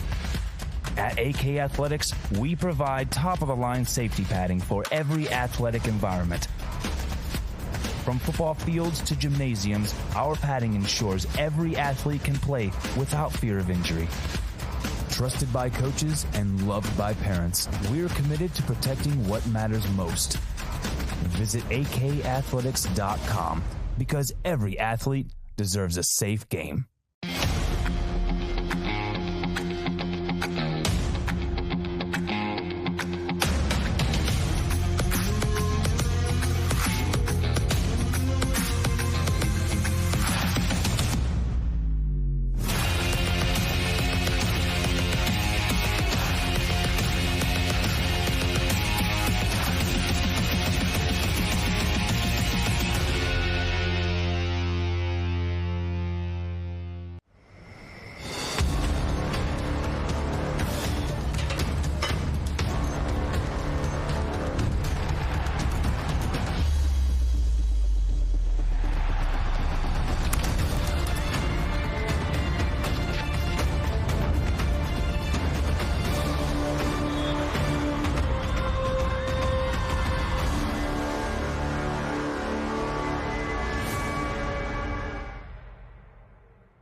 The Hall of Fame Village is the place for all your entertainment needs. A destination to eat, shop, play, and stay. We have it all. Make your plans to visit and be a part of the excitement in Canton, Ohio. Visit HOFvillage.com today. Canton, Ohio, birthplace of the NFL, welcomes fans from all over the world. Relive history in our Pro Football Hall of Fame. Or explore Tom Benson Hall of Fame Stadium, host of the annual Pro Football Hall of Fame enshrinement ceremony. Visit Canton, Ohio, a Hall of Fame city. Here's your parachute. Packed it myself. Certain it's okay? Mm-hmm. Are you for imprint certain? Certainty matters, like the certainty of congratulating coworkers or saying thank you for being a customer with promotional products from 4imprint. Our expert team is dedicated to making your satisfaction a certainty. Packed it myself. Land the perfect products at 4imprint.com. 4imprint, for certain. It's the Women's Football Alliance National Championship, brought to you by Aid Nation, the official sports drink of the WFA. Here at the halftime of the Division II National Championship, the Nebraska Pride are currently up over the West Palm Beach Coyotes 19-6. Susie Cool, how's it doing down there on the sideline? Did you get your gummy bears yet?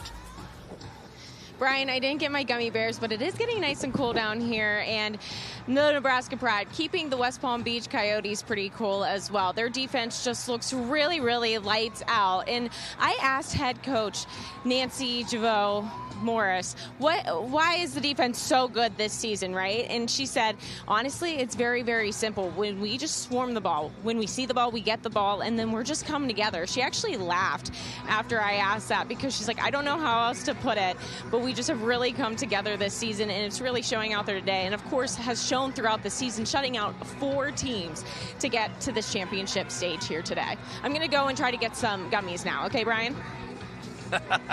You better hurry because these ones are almost gone up here. All right, so having won the coin toss at the beginning of the game, Nebraska deferred, so they will be receiving the kickoff here to start the second half. Alex, Westhead here with me up in the booth as well. Alex, thoughts on what we need to see out of the Coyotes the second half? I think the big thing that we need to see, we need to see a momentum swing that continues for West Palm Beach, where, again, you talk about how demoralizing a turnover in a short yardage situation can be, like we saw that put this to a 2-possession game. And for West Palm Beach, the way for them to come back in this game, it starts with a drive that results in a turnover in some capacity, whether that be punt, turnover on downs, whatever, for Nebraska, because the Pride drives, 3 of the 4 have been 10 plays tonight, and 3 of those 4 drives have been 5 minutes or longer. If Nebraska controls the clock the rest of the way, this game is over, and the Pride will win.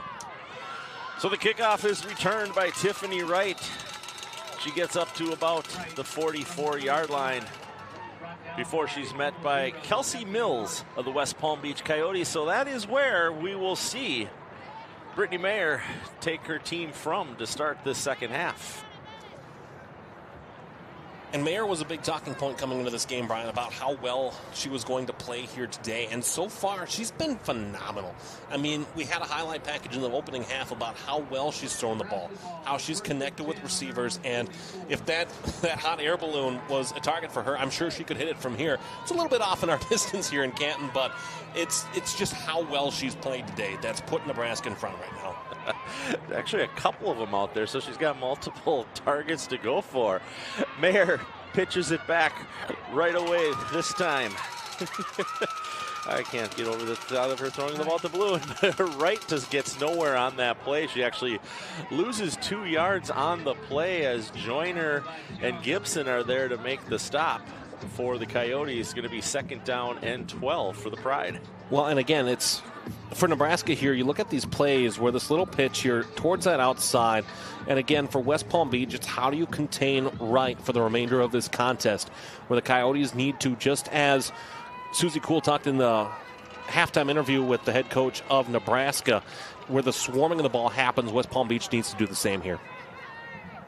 Mayer takes the snap, drops back, throws it to her right. She's got a receiver in the way, and it was almost intercepted there. That's Lienza Wright for the West Palm Beach Coyotes that was there and almost had the ability to pick off that ball. That pass was intended. This time for Olivia Kubik, who's we haven't seen a lot out of her, but when we have seen stuff out of her, it's been exactly what the Pride has needed. So maybe we'll see them go to her again on 3rd and 12. Well, and the 1 touchdown tonight for her, that right now would be the game-winning touchdown. Good bump coverage there from Kanae Berry on that play to force the incompletion. Now 3rd down. So 3rd down and 12. Mayer drops back. She's going to throw it to her left. She's got a receiver there. This time it is going to be intercepted. That pass was intended for Skolnick, and it was picked off by Tondrianique Greenland on the field of the Coyotes. By West Palm Beach, 1st down. So similar type of coverage here for West Palm Beach. Double coverage, or at least there's that bump coverage on the outside. It's a one-on-one battle between Skolnick and Greenland. And Greenland wins the battle. Ball gets tipped up in the air, and rather than being a defensive back that just knocks the ball down to force the incompletion, she's stuck with the ball, and a great play made by Greenland. And how about that? I said that West Palm Beach needed a turnover. They got one on 3rd down. So Patrice Colley, quarterback, the West Palm Beach Coyotes, wearing their white jerseys, their black and orange striped pants, moving left to right across your field. She takes the snap, hands it off right away to Williams. Williams gets about 3 yards on the play before she's drugged down by the defensive line of the Pride. Brings up 2nd down. Certainly, Brian, for West Palm Beach, we'll see a very heavily favored offense around Carolyn Williams here in the second half. It took that second quarter until she really got going. Big chunk yardage plays of 20 or more yards. She had 3 of them in that second quarter. And so if you're West Palm Beach, you want to be able to keep that offense going and have her as the focal point. But again, you have to keep that pass in there just to make the passing game respectable for a run-heavy offense like we see out of West Palm Beach. 2nd down and 7. Colley takes the snap. She gets it out of the pocket. She does find an open receiver, and this time the pass is complete to Greenland, who picks up a first down for the Coyotes. Well, not just a first down for West Palm Beach, Brian. It's their first pass completion of the day. Pocket doesn't hold up well, but we've seen it from Collie where she escapes pressure, keeps plays alive. Greenland finds space in the middle of the formation, middle of the field, and a big chunk play not on the ground, but through the air for West Palm Beach, and a fresh set of downs for the Coyotes. And after making Nebraska go 3 and out to start the second half of this Division II championship game, the Coyotes are doing what they need to do, and that's moving that ball eastern towards that end zone. Collie waits the snap. There's all sorts of commotion on their field there, and I see 1, 2 flags. Probably going to have a false start call here. False start, offense, number 40, 5-yard penalty, first down. So it's Kashawn Siegel is the guilty party of the false start there. The Pride were jumping just enough to get her to twitch in her position and stand up, and officials throw the flag and back them up. So we go from 1st and 10 to 1st and 15. But that's where, again, you talk about adjustments that West Palm Beach has made, Brian. They haven't been committing penalties. And that was the big decision where they had to stay off the penalty sheet to be able to have a chance to come back to this game. Now it's points off of turnovers here on this drive. The 1st and 10, the ball is pitched back to Williams. Williams is looking for a block on the left-hand side. She doesn't get one. She's pulled down by Erin Marty of the Pride. Looks like she's going to lose another couple yards on this, and they're going the wrong way across the field right now, Alex. Well, and you're stretching it there on that play to the top side of the screen where you're trying to give her the ability to get speed and separation. Problem there on that play, she didn't have the blocking that she's had on some plays that West Palm Beach has run to the near side of the formation, where she just needs that extra block to be able to create separation in space and be able to use the speed that we've seen from her effectively here in this second half of play. So a loss of 3 on that run there for Williams. Makes it 2nd down and 18. Collie drops back, slips a little bit, able to regain her composure, stands up straight, runs forward. She originally runs into Noble before she's taken down once again, this time by Lee. And it's a similar play that we saw West Palm run in the opening half of play, where the fake is to Williams, and then it's Collie that keeps it herself, carries it on the right side of the formation up the middle. But that time, not necessarily as explosive as it was. But Collie, again, you talk about extending a play, making it so that way you're not losing yardage. That's exactly what she did there, and I love what I've seen out of Collie here in this game today. Collie is playing like everything everybody would want her to play in this game. She's actually having a really good game. The mistakes that are being made are not necessarily her fault. This time she gets a pass off to Greenland on the right-hand side, and Greenland gets up to the original line of scrimmage, actually picks up the 8 yards that they were short, plus an additional 3. Picks up 11 on the play, but it's not going to be enough for the first down, as they're going to be looking at 4th down and 8. Well, I think that's the big thing here, too. And you talk about Collie here, her second pass completion of the day, bubble screen out to the right side of the formation, and she just turns on the jets and does as well as certainly Williams has done carrying the ball. She just does that there on the receiving side of it. And it's a very similar play where they make amends for that fumble that gave Nebraska short field position in the opening half of play, but this time it works well. And so give West Palm Beach, again, not losing their confidence and using their full playbook here this evening. So 4th down and 8 from the Pride's 32-yard line for the West Palm Beach Coyote. 9:15 remaining here in the 3rd quarter, and we are going to get a delay of game penalty on the Coyotes. Not something they needed when they were on 4th down and 8, because this is going to push them back, and unfortunately, they might have to bring out the punting crew here now. Well, I think that's a difficult conversation there, and it's one of the adjustments that these teams have to make of recognizing where the play clock is. Teams in the WFA are not required to have a play clock that's visible. And so now you have that visible signal, and so that internal clock is now external, and that's a pretty significant jump for something you're not used to. So Collie and the Coyotes do decide to go for it on 4th down, and she is escaping tackle after tackle, but she's finally brought down by Ange Bennett to the Pride after escaping a good 3, 4, maybe even 5 attempts to pull her down before that as we look at the replay here. Again, I love the effort from Collie extending the play. She did not go down easy, but underneath Stambaugh Smith for Nebraska out of Lincoln just held on for dear life, did not let go, and that just slowed down Collie enough as a timeout's taken here on the field. So it's an official's timeout for an injured player. You know, the Women's Football Alliance, 65 teams this year, Alex, across the 3 divisions. The Division 3, they didn't really have as much of a developmental division this year like they did back in 2023, so a lot of those teams that were in the developmental area last year moved up to Division 3 this year. And then you have the Division 2, and then, of course, the Pro Division. We're here live at the Tom Benson Hall of Fame Stadium in beautiful Canton, Ohio. Susie Kuhl on the sidelines, Alex Westhead. I'm Brian Sweeney. We thank you for tuning in on For the Fans, YouTube, Roku, wherever it happens to be that you're watching. Right away, we get a quick little pitch to Tiffany Wright of the Nebraska Pride, who picks up a quick 2 yards for her team before being taken down there by Smith. Well, I think, Brian, with all the teams that are now in the WFA and the 3 tiers that exist, there's a lot of great markets that have been tapped into, but there are still a lot of great markets that are out there. We had the conversation, earlier this week of where could we see teams get added. With Cincinnati winning Division III's championship today, how about up the road in Cleveland? There's a team in Columbus already. Get 3 here in the state of Ohio. Get a team in Philadelphia. Get a team back in Chicago. There's markets open to really make the WFA fly. Mayer waits the snap. Pitches it off to her left. Looking for a hole. She's not going to find one. Once again, Wright taken down in the backfield. Right now, if we're looking at this game, Alex, so far this 3rd quarter, both of these defenses made the adjustments they needed to make in the locker room at halftime.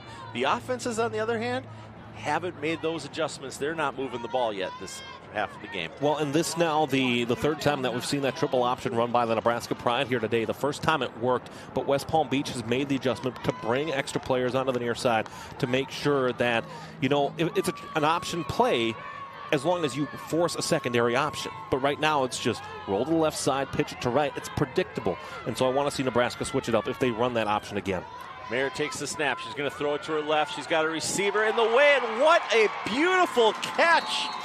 Once again, a great catch by Britt Peterson. The Nebraska Pride pulls it in, picks up a huge 1st down after we had just made the comment that their offenses weren't doing yet anything this quarter. Well, and great coverage again by Greenland, but Peterson, just a little bit of that size advantage. Peterson 5'7", Greenland 5'4", a ball that's lofted in, and Peterson comes up with it. She just has a knack for making big plays on the ball when it matters. The interception, that was the last points on the board for either team, and that play to keep the drive alive for Nebraska.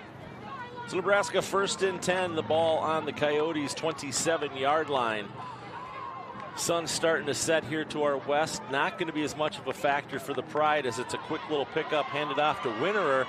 Besides kicking the ball, she's running the ball as well, as she's actually listed on the roster as an official running back, the 5'4" Coe College alumni. Well, and it's a significant loss, certainly. Coe College out of Iowa, where you had Mika Richards, who had been an All-American and had played for this team earlier on in the season, but it was a significant loss. We talked in the Road to Canton segment that aired at the halftime. Essence Bell was a player that was a key for this Nebraska Pride team ever since they entered the WFA, and they've done it in spite of those major stars, where you love, again, the great growth and depth Nebraska's been showing. So 2nd down and 5 after that gain of 5 that time. And a little pass off to the left-hand side. She's got a wide open Skolnick, who's in for yet another touchdown for the Nebraska Pride.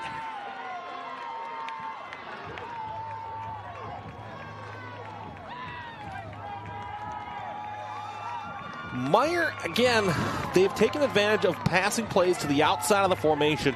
Separation created by Skolnick, getting past Williams in the secondary spot. A second for Skolnick. And again, how about that narrative of a player who, when this team started, Skolnick was the quarterback for, at the time, the Nebraska Valkyries, now for the Nebraska Pride. And she has come in and made such a great job running the ball and, of course, receiving it, as she has 2 receiving touchdowns today. As you say, the second receiving touchdown for Skolnick. She's used to throwing them. Now she's used to catching them as well.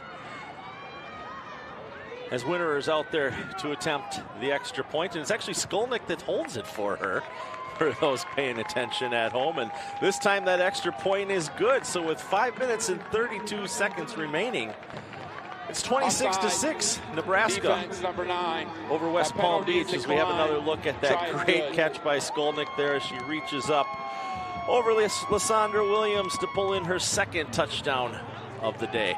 And a similar play call to what we saw where Britt Peterson had a big reception in the opening half, similar on that little wheel route to the outside where she just turns in the jets, creates space and separation that turns into 6 points, where again I said that West Palm Beach should make an adjustment defending the outside edge in the pass game, especially in the secondary, a little bit better. But again, give credit where credit is due. The offensive receivers and running backs have been very difficult to defend out in space for West Palm Beach's defense. So Winter back onto the field, kick it off to the West Palm Beach Coyotes, who really need to figure out what they're doing here, find themselves behind by 3 possessions with roughly 2/3 the third quarter over. Well, and the best part about that drive, Brian, 5 plays, 61 yards, 3:16 off the clock. It was a short drive. So the time still exists there, but we have to start seeing more pass game out of West Palm Beach. So Gibson of the Coyotes picks up that kick, able to run it back to about the 40-yard line. Give her forward progress there at the 40-yard line. West Palm Beach. Collie, you know, you and I have both been very impressed with her play so far today. But as you and I both know, it's a team sport. I think when you look at this game, and there's still a lot of time, there's 20 minutes of game time left here in this one, where if you look at if this result holds for West Palm Beach, the things that they'll look back and say, the penalties in the first half, and then forcing your quarterback to extend plays. Because that's what we saw out of Collie, where, yes, she's done a great job of keeping plays alive, but the help downfield hasn't necessarily been there. So when she keeps play alive, there's nothing that happens as a result of that. And that could be ultimately a big backfire for West Palm Beach here this evening. Well, let's not forget the fact that, you know, we mentioned it earlier, but we haven't mentioned it in a while. Last year, West Palm Beach was the Division III national champion. So this is their first season at the Division II level. Teams are bigger, teams are faster. So it takes, some teams it takes a little bit of time to get accustomed to that Division II lifestyle. And here we have a flag thrown on the play. And this could go either way. There was jostling at the line. Nebraska very demonstrative that it's West Palm Beach. We'll see which way it goes.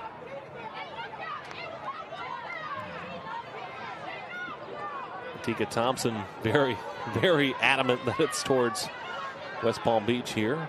Either that or she's doing the I'm a little teapot. It's one of the two. Now everybody marching back, so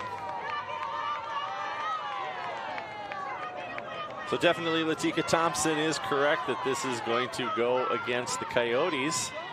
Let's get the official call down on the field. Well, it looks like it'll be more of a conversation. It was the line judge on the near side that threw a penalty marker. False start. Offense number 21. Game clock operator, please reset the game clock to 5:01. Please and thank you. I'm so polite about it, too. I love that. That's the best manners I've ever heard out of a white hat. All right, so unfortunately that penalty is going to back them up 5 yards, so it's going to be 1st down and 15 for the West Palm Beach Coyotes. And we were talking about before that penalty happened, you know, last year Division III national champions, and they won that championship in convincing fashion over New Mexico last year. Well, I think that's one of the big challenges that we see in the WFA, as there's going to be a whistle here, timeout taken by West Palm Beach. here in this third quarter with 4:45 left to go. Where we've talked about teams, Nevada Storm is one such team that made that jump in consecutive years from 3 to 2 to 1. Detroit Venom, at the time, Detroit Dark Angels, they made that jump 3 to 2 to 1. There's other opportunities for teams to make that jump, but each level has its own idiosyncrasies where you have some teams at Division III that strictly run the ball. But then you get to Division II and you see more of that mix. But then by the time you get to the WFA Pro level, the amount of variety, size, complexity of offense and defense, that really makes it tough to succeed at that top flight consistently. That's a really big thing where we look at the Detroit Venom, who moved down from the pro level to Division II this year in a self-made move because they weren't succeeding at WFA Pro. And I think that when you look at that, it's one, good awareness by Detroit recognizing that their offense was really struggling at the top flight, but also motivation to be able to say, let's get back to that top flight. Let's get back to that pro level. Because when you're at the pro level, you get the sponsorships, you get on ESPN2. There's so much more to look forward to, where it's a motivating factor for these athletes. Definitely, you and I both know motivation isn't the only thing that keeps these athletes out on the field. It's definitely the love of the game. Colley takes the snap. It's intercepted again. This time it was intended for Greenland, but it was picked off by your favorite of mine once again. Everyone's favorite, Britt Peterson, with her second interception for a touchdown today.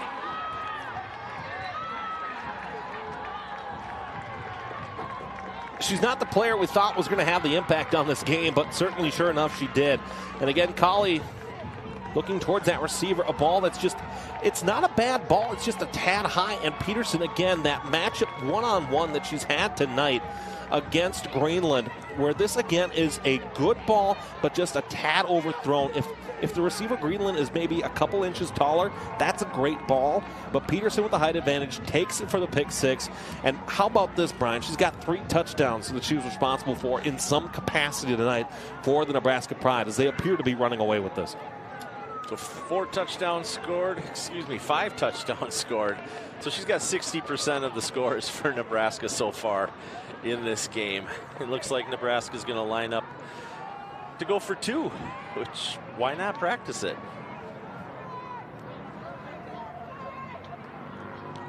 Bear waits the snap, looks to her left, throws it. It's the open spot, and of course, Peterson's pointing to the ground, going, "No, I'm here. I'm here." They meet on the field there. They give each other a little pat on the shoulder.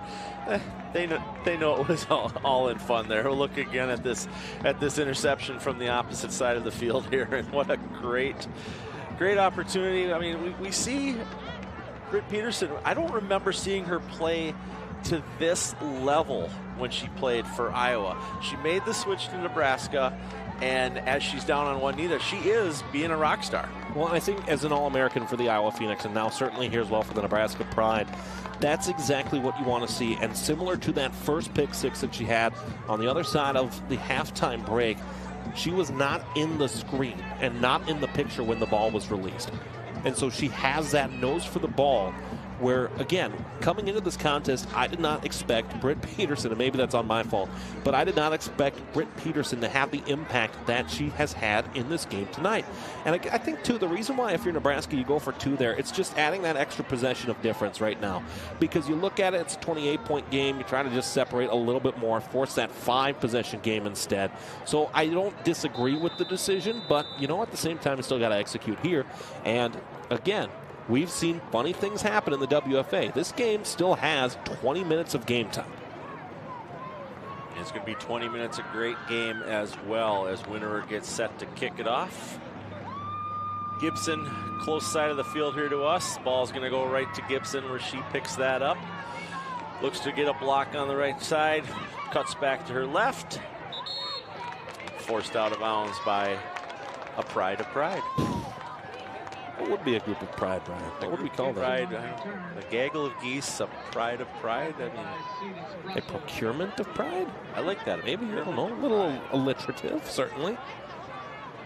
So if you're Patrice Colley right now, what's going through your head as a quarterback who, 50% of the points that are on the board, unfortunately, are the result of not necessarily mistakes that you made, but just your receiver not being where the ball was at the time you threw it. Well, and I think on the whole, Brian, it's a unique position for West Palm Beach to be in. You look at their score lines that they played this year, where that one game that they lost at home to Tampa was a touchdown possession, where, you know, a 12-6 final indicates a close game, but this is the first time really since they've been a part of WFA where this has been a tougher matchup than they've been on board for, and now they have to make an additional substitution here, as there was one player that was on the field, or that was off the field that wasn't on the field. And so, how do you bounce back from this? Because there's a lot of time left, but you need scores quick now, and you need to force turnovers like you did already at the start of this half. So Colley takes, and oh my goodness. That pitch went right away to Williams, and Williams was instantly met, again, by the procurement of pride, and Nakia Lee leading that charge.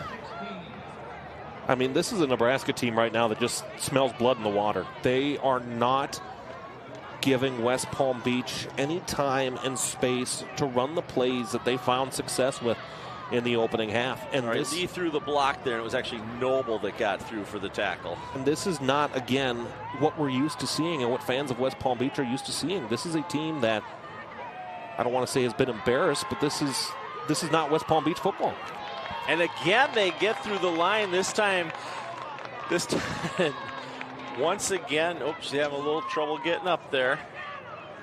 Brazil Menard right there for the tackle this time, and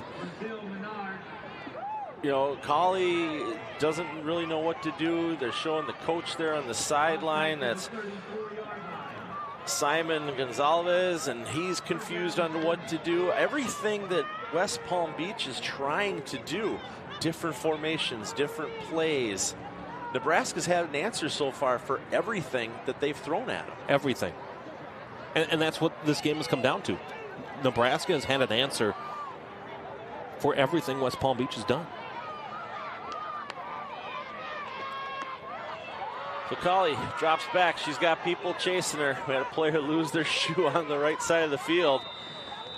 She ends up keeping the ball. She didn't have a single receiver open. Runs out of bounds at about the 39-yard line, and it's going to bring up 4th and long for the Coyotes.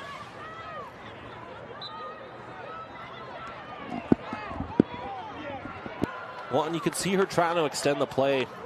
And she did certainly with her legs, trying to keep space going, looking for a receiver deep on the far side of the field, just looking for something to extend the play, and now trying to see here. Again, you have a lot of time, but at the same time you don't. So what do you make the decision on in terms of how you're going to operate this play and how you're going to make it work? Because right now it appears as though West Palm Beach is in punt formation, and Nebraska's going to get another chance with the football again. 2:21 remaining in the third quarter. Women's Football Alliance Division II National Championship game. West Palm Beach punted the ball, took a little bit of a Nebraska roll there, kind of went sideways on the field as opposed to rolling more in easterly fashion. And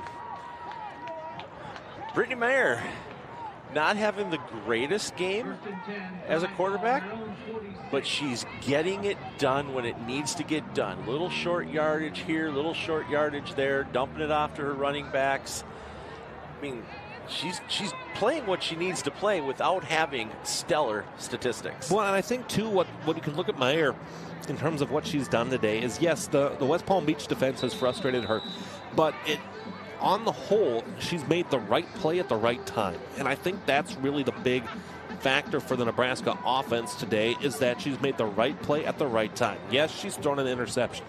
Yes, she's thrown some 50-50 balls. But between that and trusting her receivers to make the plays between Peterson and Skolnick and Wright and all of the above, that's been the difference here for Nebraska.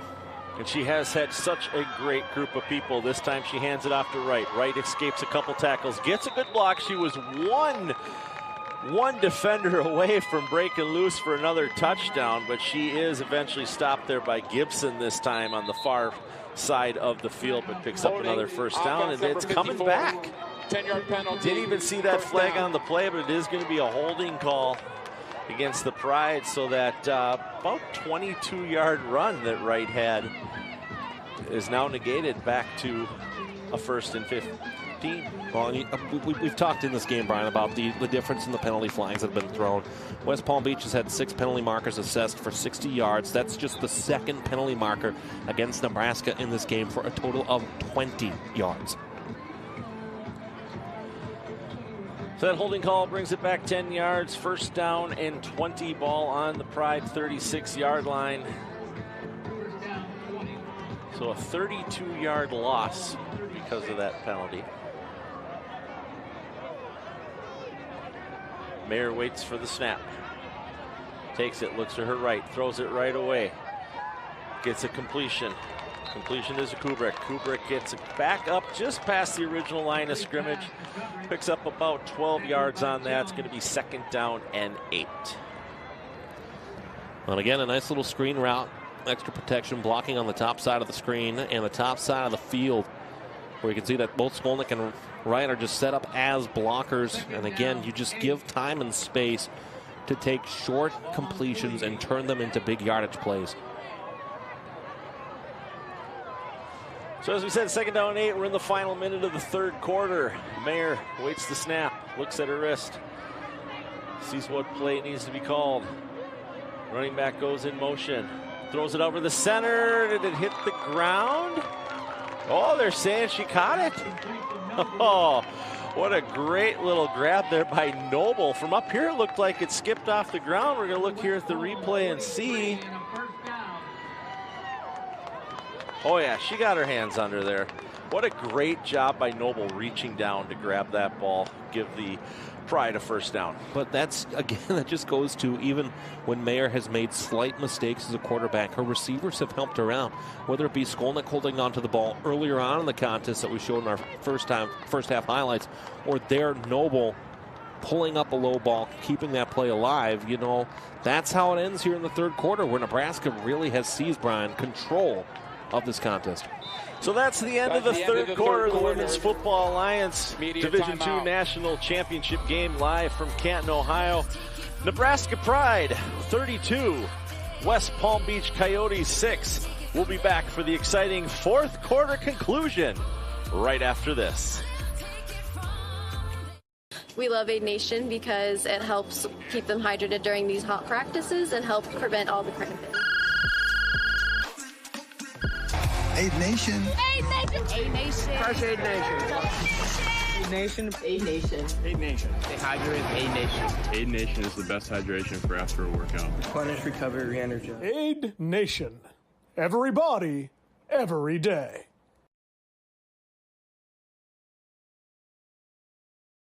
In the world of sports, safety is paramount. At AK Athletics, we provide top-of-the-line safety padding for every athletic environment. From football fields to gymnasiums, our padding ensures every athlete can play without fear of injury. Trusted by coaches and loved by parents, we're committed to protecting what matters most. Visit akathletics.com, because every athlete deserves a safe game.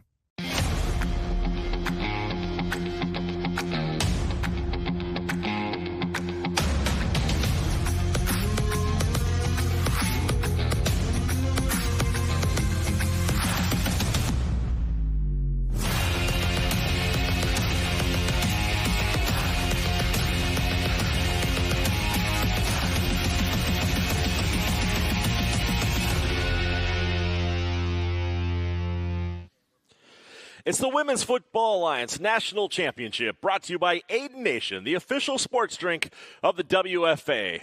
For Susie Kuhl and Alex Weston, I'm Brian Sweeney up here in the broadcast booth, and we welcome you back to Canton, Ohio for the start of the 4th quarter, where the Nebraska Pride currently up over the West Palm Beach Coyotes by a score of 32-6. And at this time, Alex, they're driving as well, as they just picked up a 1st down there at the end of the 3rd quarter. So Brittany Mayer takes the snap, hands it off. Ooh, we're going to see all sorts of flags there, as it looks like Tiffany Wright was pulled down by all sorts of her protective equipment. Personal foul, face mask, defense number 18, 15-yard penalty, automatic 1st down.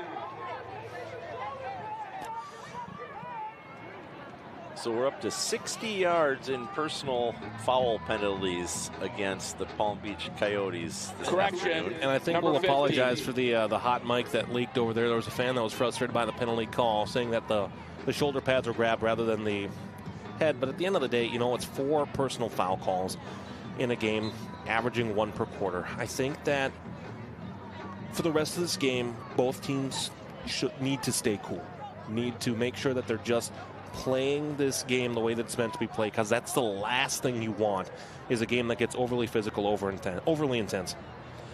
First and 10 for the Pride from the West Palm Beach 28-yard line.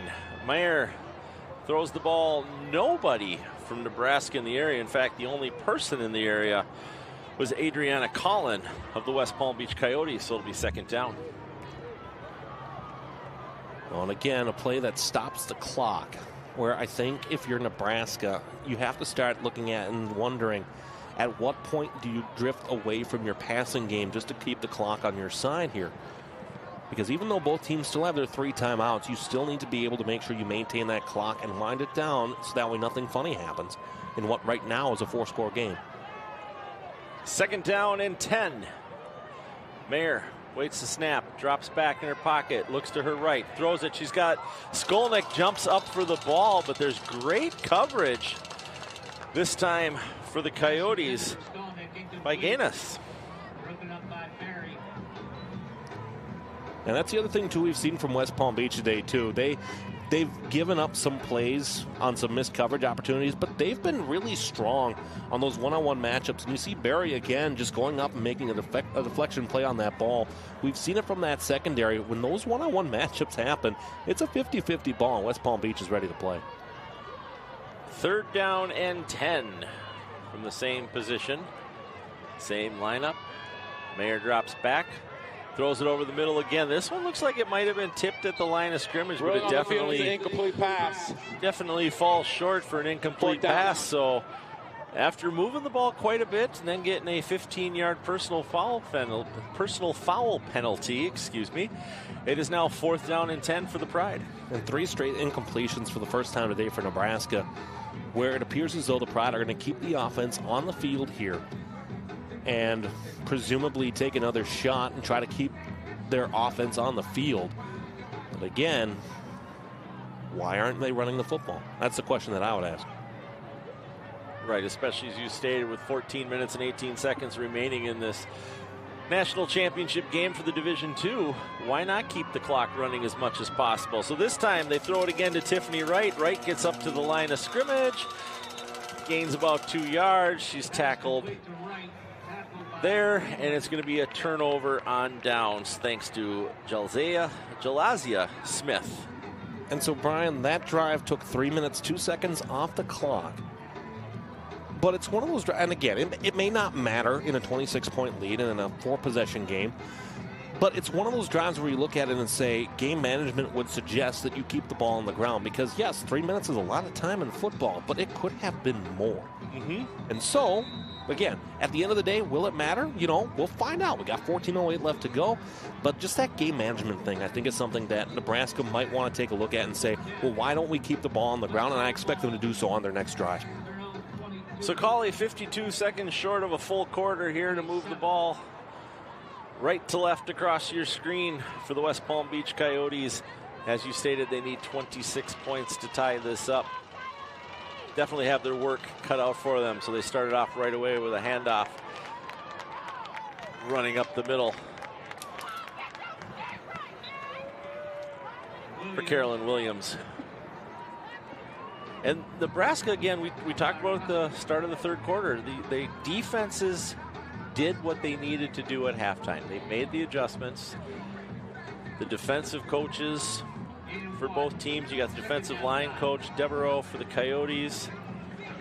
And they got defensive line coach Humphreys for the Pride. They really talked to their players, and the defensive lines this second half have both really stepped up so far. Well, and that's the big thing when you look at the Nebraska Pride, and I said it in the first quarter, their hallmark has been offense, and it was would the defense stand up.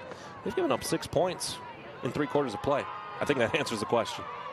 Colley gets it out quick. She's able to get the pass off before she was leveled in the backfield That pass is completed. Pass is complete to Williams.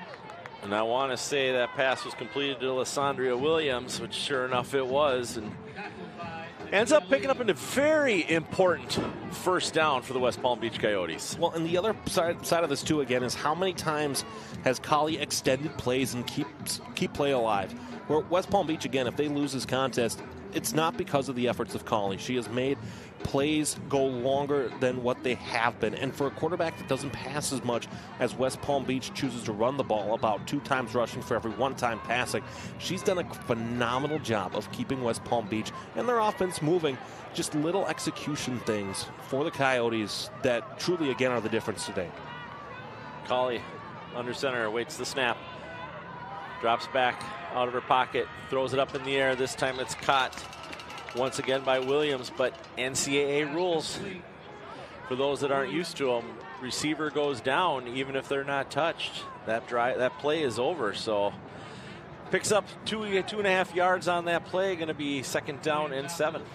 And personally, Brian, I know this is not NCAA football that we're watching right now, but that's not a rule I'm a fan of personally, because I think that you're looking for that contact and you're looking for that official downness by the opposing team, and I don't particularly care for that rule. And I think we could both agree Williams, there was nobody around her. She could have gotten up and easily picked up another 2-3 yards. Exactly, if not more.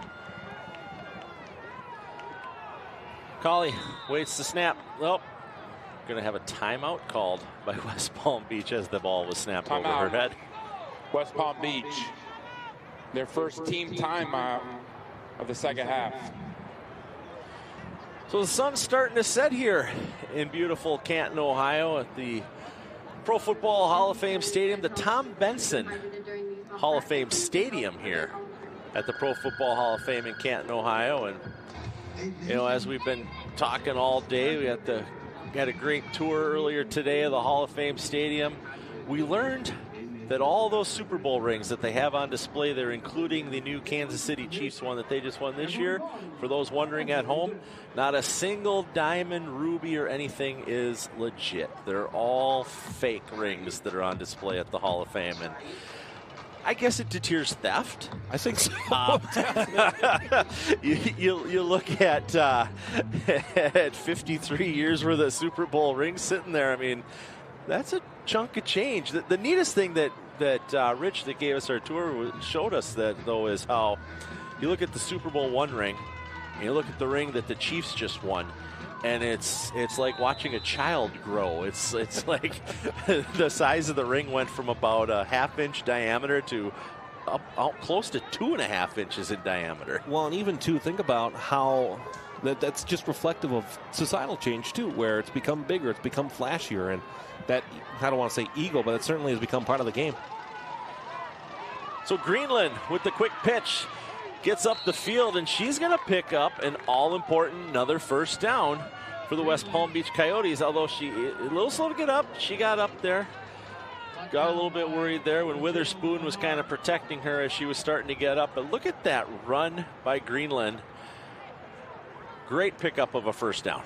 Well, and Brian, too, you talk about this area. My first time here in Canton, Ohio was when this was Fawcett Stadium, and there wasn't this great stand and press box. And the Hall of Fame Village that's been built up here over the years, the amount of money that has been put into this area to make it a celebration of football has been phenomenal. And yes, as Minnesotans, we take a little aback that the New Orleans Saints are the ones that poured money into this facility.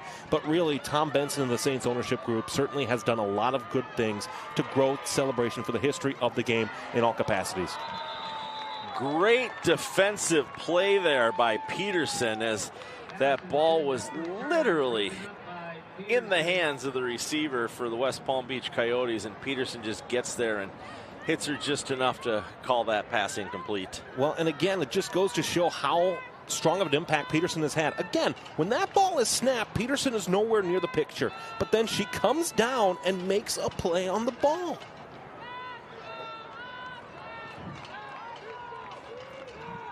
I mean, they don't put a Division II championship jersey in the Hall of Fame, but if they were to do one, I think you and I could both agree that the player of the game so far for the Division II championship is number 31 in the Nebraska Pride, Britt Peterson.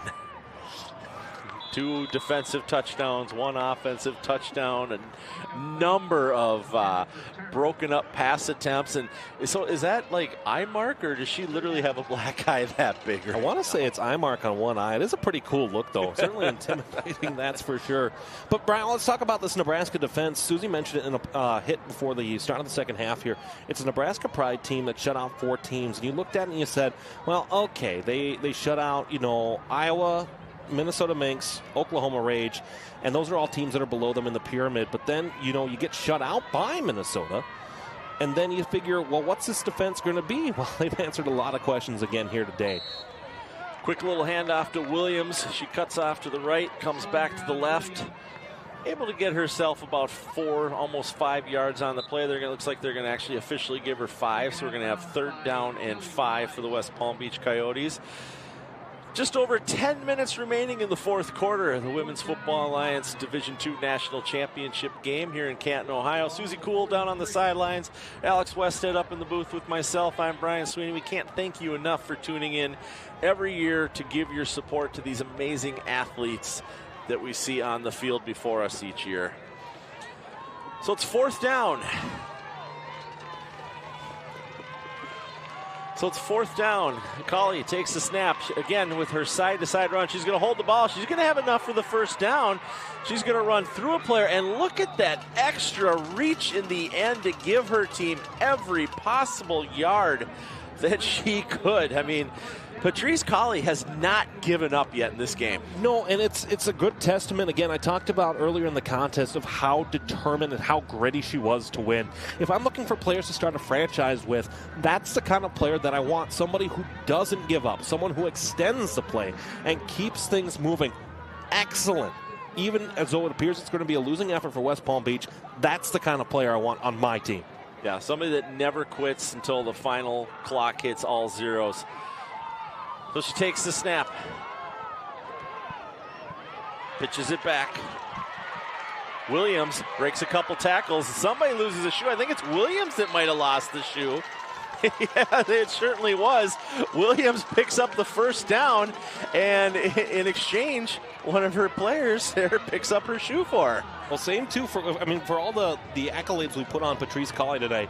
The same too goes for Carolyn Williams, where she is relentless and she just has that nose to the grindstone type of attitude, where she is a tough runner to bring down. She's got speed, she's got physicality, and she is not a person that I would want to go one-on-one against in a tackling drill. Absolutely not. Nebraska. I mean, we've all heard of shoeless Joe Williams. Timeout of the second half. Here we go. We have shoeless Carolyn Williams playing in the Division II National Championship game. Well, and even too, it would be such a hallmark, Brian, for West Palm Beach to put more points on the board here. Since losing 34-0 at Minnesota on the 8th of June, in the 4 games that have followed that, Nebraska has given up a grand total of 33 points in those 4 games against Mile High, that's already a WFA Pro team. But then a shutout against Austin, 18 points allowed at Oklahoma City, and now 6 here against West Palm Beach. The defense has answered the questions that I think you and I had coming into this game. Yeah, we talked on Road to Canton, earlier this week, and what was going to happen at this game. What was going to happen for those of you. You can find that on the WFA YouTube channel. Alex Westhead and myself every week during the regular season and the postseason. We look at all the Pro Division games. Then once the playoffs start, we also spend a little bit of time on the Division III and the Division II games as well, with analysis and predictions, things that you might not normally know or get to hear about. And for those people that know Alex and I personally, we completely do that show unbiased. We certainly do. To the point where we have close friends that get a little angry with us sometimes at the negative things we have to say about the teams that they love and own. We get some mean looks from the Minnesota Vixen ownership group from time to time, that's for sure. But it's better to be unbiased and fair to represent the league. Colley takes the ball, hands it off to shoeless Carolyn Williams. She gets it taken down in the backfield hard.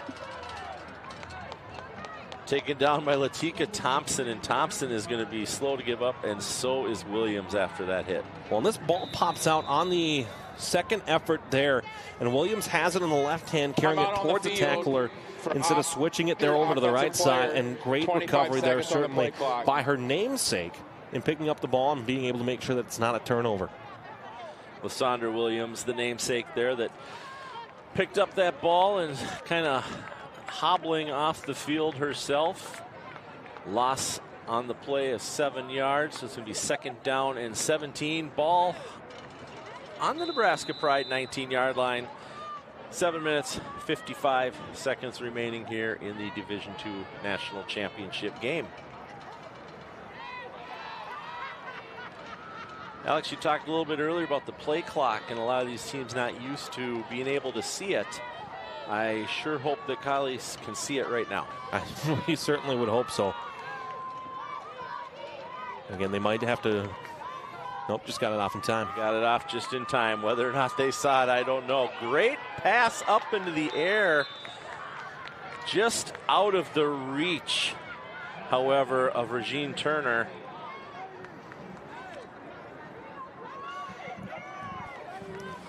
You know, I think a little bit of the rush play, certainly where West Palm was looking to avoid the delay of game penalty for the second time today. I think just doing a fire to the end zone and trying to find some space and separation, I think, was the play design there. A nice throw again, certainly.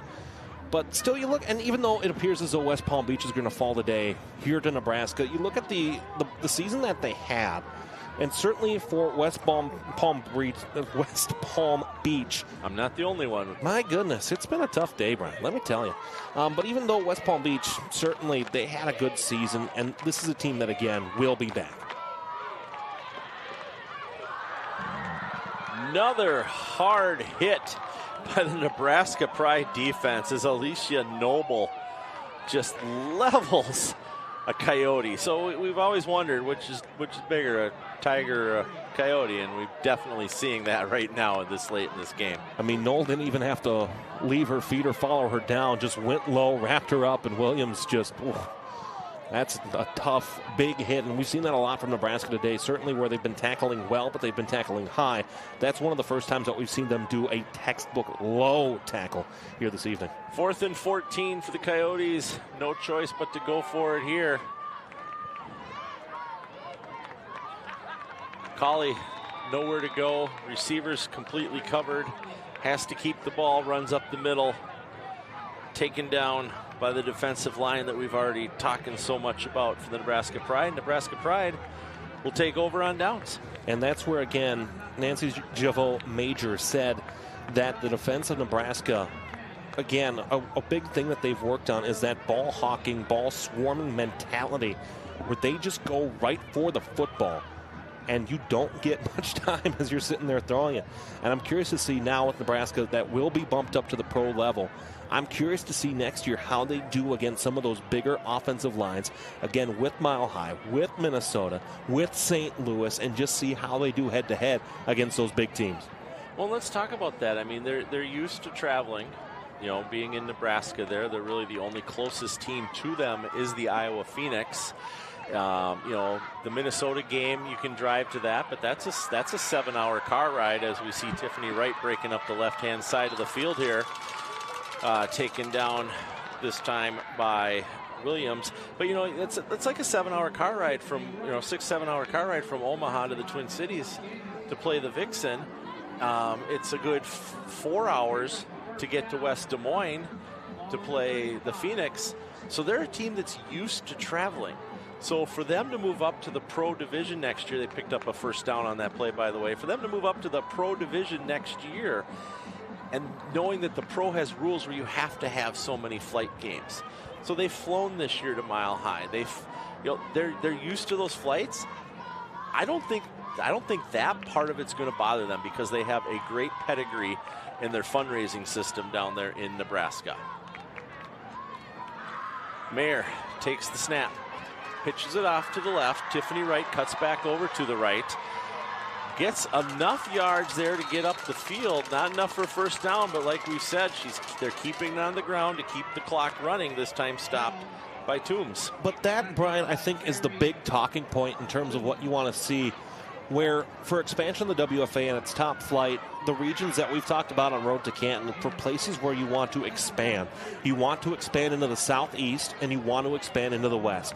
Having Nebraska as a good middle point for your Mile High, your Nevada, even your Cali War now could go out and play Nebraska or host Nebraska. It just makes that a lot easier to be able to have that conversation of how do you continue to expand. Yeah, and as you stated already, they'd love to have some more teams. We talked to Lisa King, the commissioner, this week a little bit, and there's a great pass to Kubrick of the Pride. She's going to pick up another first down for Nebraska, getting all the way down to the Coyotes' 37-yard line. It's going to be 1st and 10. Talk to Lisa King about that a little bit. You know, you look at a team like the Cali War, who the only teams that are really close to them are the Nevada Storm and the Mile High Blaze, and as far as pro teams go, and those are almost fly games for them. I mean, you can drive to Reno from Southern California, but it's a drive. Yeah. So where a lot of the East Coast teams, they can drive to almost any place. You look at the DC Divas, within 2-3 hours they can get to Pittsburgh, they can get to Maryland, they can get, you know, there's all over, they have these options. So going to see a little pitch here to Whitner, who's now going to spend a little more time on the ground as opposed to kicking the ball. Well, and I think that's the big thing, where when we take a look at, you know, Cali War as a market, Los Angeles is a big market. You have to have Los Angeles if you're in a sport. But Cali War has some challenges, of course, where they have players from all over the state of California. And, you know, you talk about San Diego as a market. Maybe you tap into San Diego. Arizona has a team that's at the lower flight, where how long would it take for Arizona to bring themselves up? And so there's opportunities there certainly to make it easier for a Cali War, because the big thing with Cali and the War is their argument against them is their Massey rating, simply because, well, they have to play teams that are regionally affordable. And that was a great pass from Mayer to Kubrick. Kubrick just jumps up and pulls that ball down. We've already seen that done earlier this game by Skolnick, but Alex, I don't know if you saw this live, but this team can do no wrong on the offense today. And again, it's even when Meyer's making little, like, fraction of a mistake, it's the receivers and everybody else helping her out. For Imprint presents to you our plays of the game, and here they are. There's two of them, actually, and believe it or not, they're both the same person. Britt Peterson of the Nebraska Pride with not one, but 2 interceptions for touchdowns in today's Division II National Championship game. Britt Peterson, what an amazing game. She also caught a touchdown on offense as well. And Britt Peterson, our 4 imprints plays of the game right there. Congratulations to her on that accolade. And knowing certainly that the highlight package about her was just what was aired. That's exactly what you want to see. And again, we knew defense was going to be a topic of conversation here, and arguably the defining factor in this contest. And again, I think that when you and I talked on Tuesday, Brian, recording Road to Canton, and saying what was this game going to be, I don't think either of us had any idea that in terms of a head-to-head, the West Palm Beach offense that had done so well in this season, 35 points per game, it never made sense that this was going to be the outcome, but here it is. Yeah, we just saw the Nebraska Pride logo on the screen there. Again, we talked earlier about all the banners hanging across the back of the stadium. I mean, some great teams across the country, a couple new teams this year as well. You know, if you live in an area that doesn't have a team, you know, we've talked a lot about joining teams that existing, but if you live in an area that doesn't have a team, go to WFAfootball.com, look them up on social media.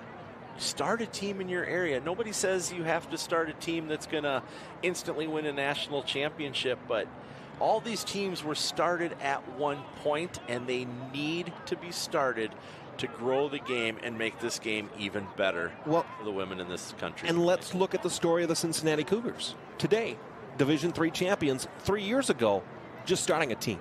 And so that turnaround can happen if you put your heart into it and you put the effort behind it. Because even you think about a Pittsburgh Passion team, and we haven't even brought up Franco Harris yet, and the impact that he's had on this league and the teams in it, where there's so much that goes in if you can just get that support to grow. And again, I target the Southeast because you have Tampa Bay in the top flight in that region. You have Alabama in the top flight in that region. Atlanta's in Division II. Miami is a Division II team but didn't get to play a full season this year. Orlando's in Division III. We need more teams in the West. We need more teams in the Southeast just to be able to make this thing really fly. Yeah, and we see Toombs there being helped off the field. Probably came down a little bit harder than she'd like, and to get over there on that sideline. And that's the other thing. Let's say you don't want to play the game, but you have coaching skills, you have statistical skills, you have medical skills. The teams in your area, they need everybody to help in every way possible to be successful. Some of these teams have staff that are 20, 30 people deep, so it can be quite crazy. So Mayer takes the snap, hands it off right away. Met at the line of scrimmage for no gain, but they're doing what they need to do right now. They're keeping that clock running, and that's what's going to matter here as we're under the 2 minutes and 30 seconds mark here. And that's all that you have to do now at this point. I don't know that West Palm Beach will call a timeout for the rest of the game, because this one, again, 26-point game with 2:15. Yes, you could go touchdown, 2-point conversion, onside kick, touchdown, 2-point conversion, onside kick, touchdown, 2-point conversion, onside kick, touchdown, 2-point conversion, onside kick, and then you win the game.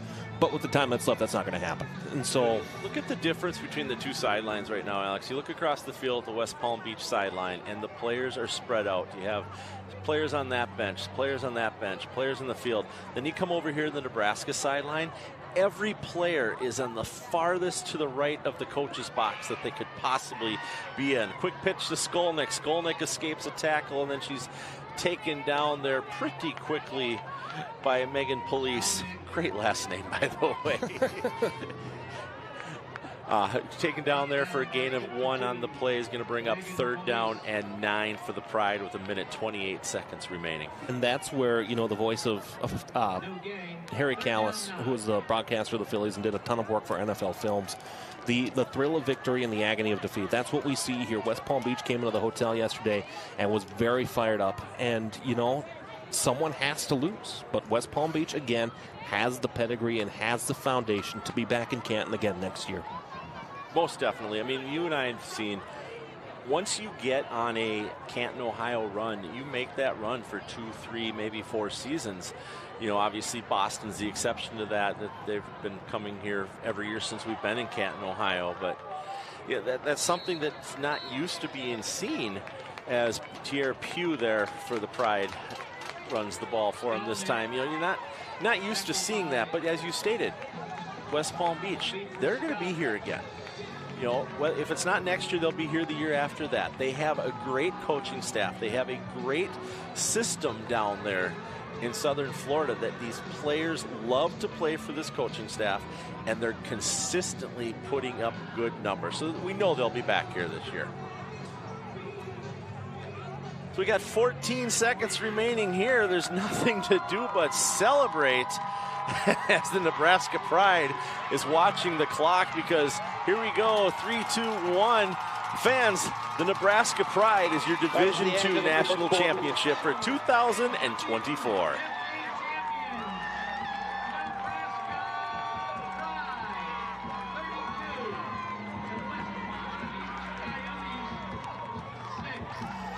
It was an outcome, Brian, that was possible coming into tonight's game in the kickoff. But this dominating fashion that we saw tonight from the Nebraska Pride, that had some, few mistakes on offense, but was suffocating on defense. And again, the question we asked at 6 p.m. Eastern time today, how would this defense do? They gave up 6 points to a team that averaged 35 a game. The Pride, again, after years of miring about in Division II, well, they're WFA Pro now, and good for them. Yeah, it's going to be a great addition to the Pro Division, having Nebraska Pride move up there. I know I was talking with Laura Brown, the owner of the Minnesota Vixen, earlier this week, and You know, having them in the division, pro division, with Minnesota, now you can do a home and home series, much like we see between Boston and DC or Tampa and Alabama. You know, those home and home series are very important for these teams. Gives you an opportunity to see teams twice in the same year while still playing at your divisional level. Well, I think the best part too is it creates rivalry. And even though, you know, Boston and DC only played each other one time this year because you added New York to the top flight, and of course New York not here this season, but you still create that rivalry, and that's what you want to see, rivalry on the football field. We're part of this league, Brian, because we love seeing the passion on the football field, but then the camaraderie and the friendship that happens off of it, because that's what makes growing the WFA so exciting. And Susie, you are down there with our player of the game, Britt Peterson of the Nebraska Pride.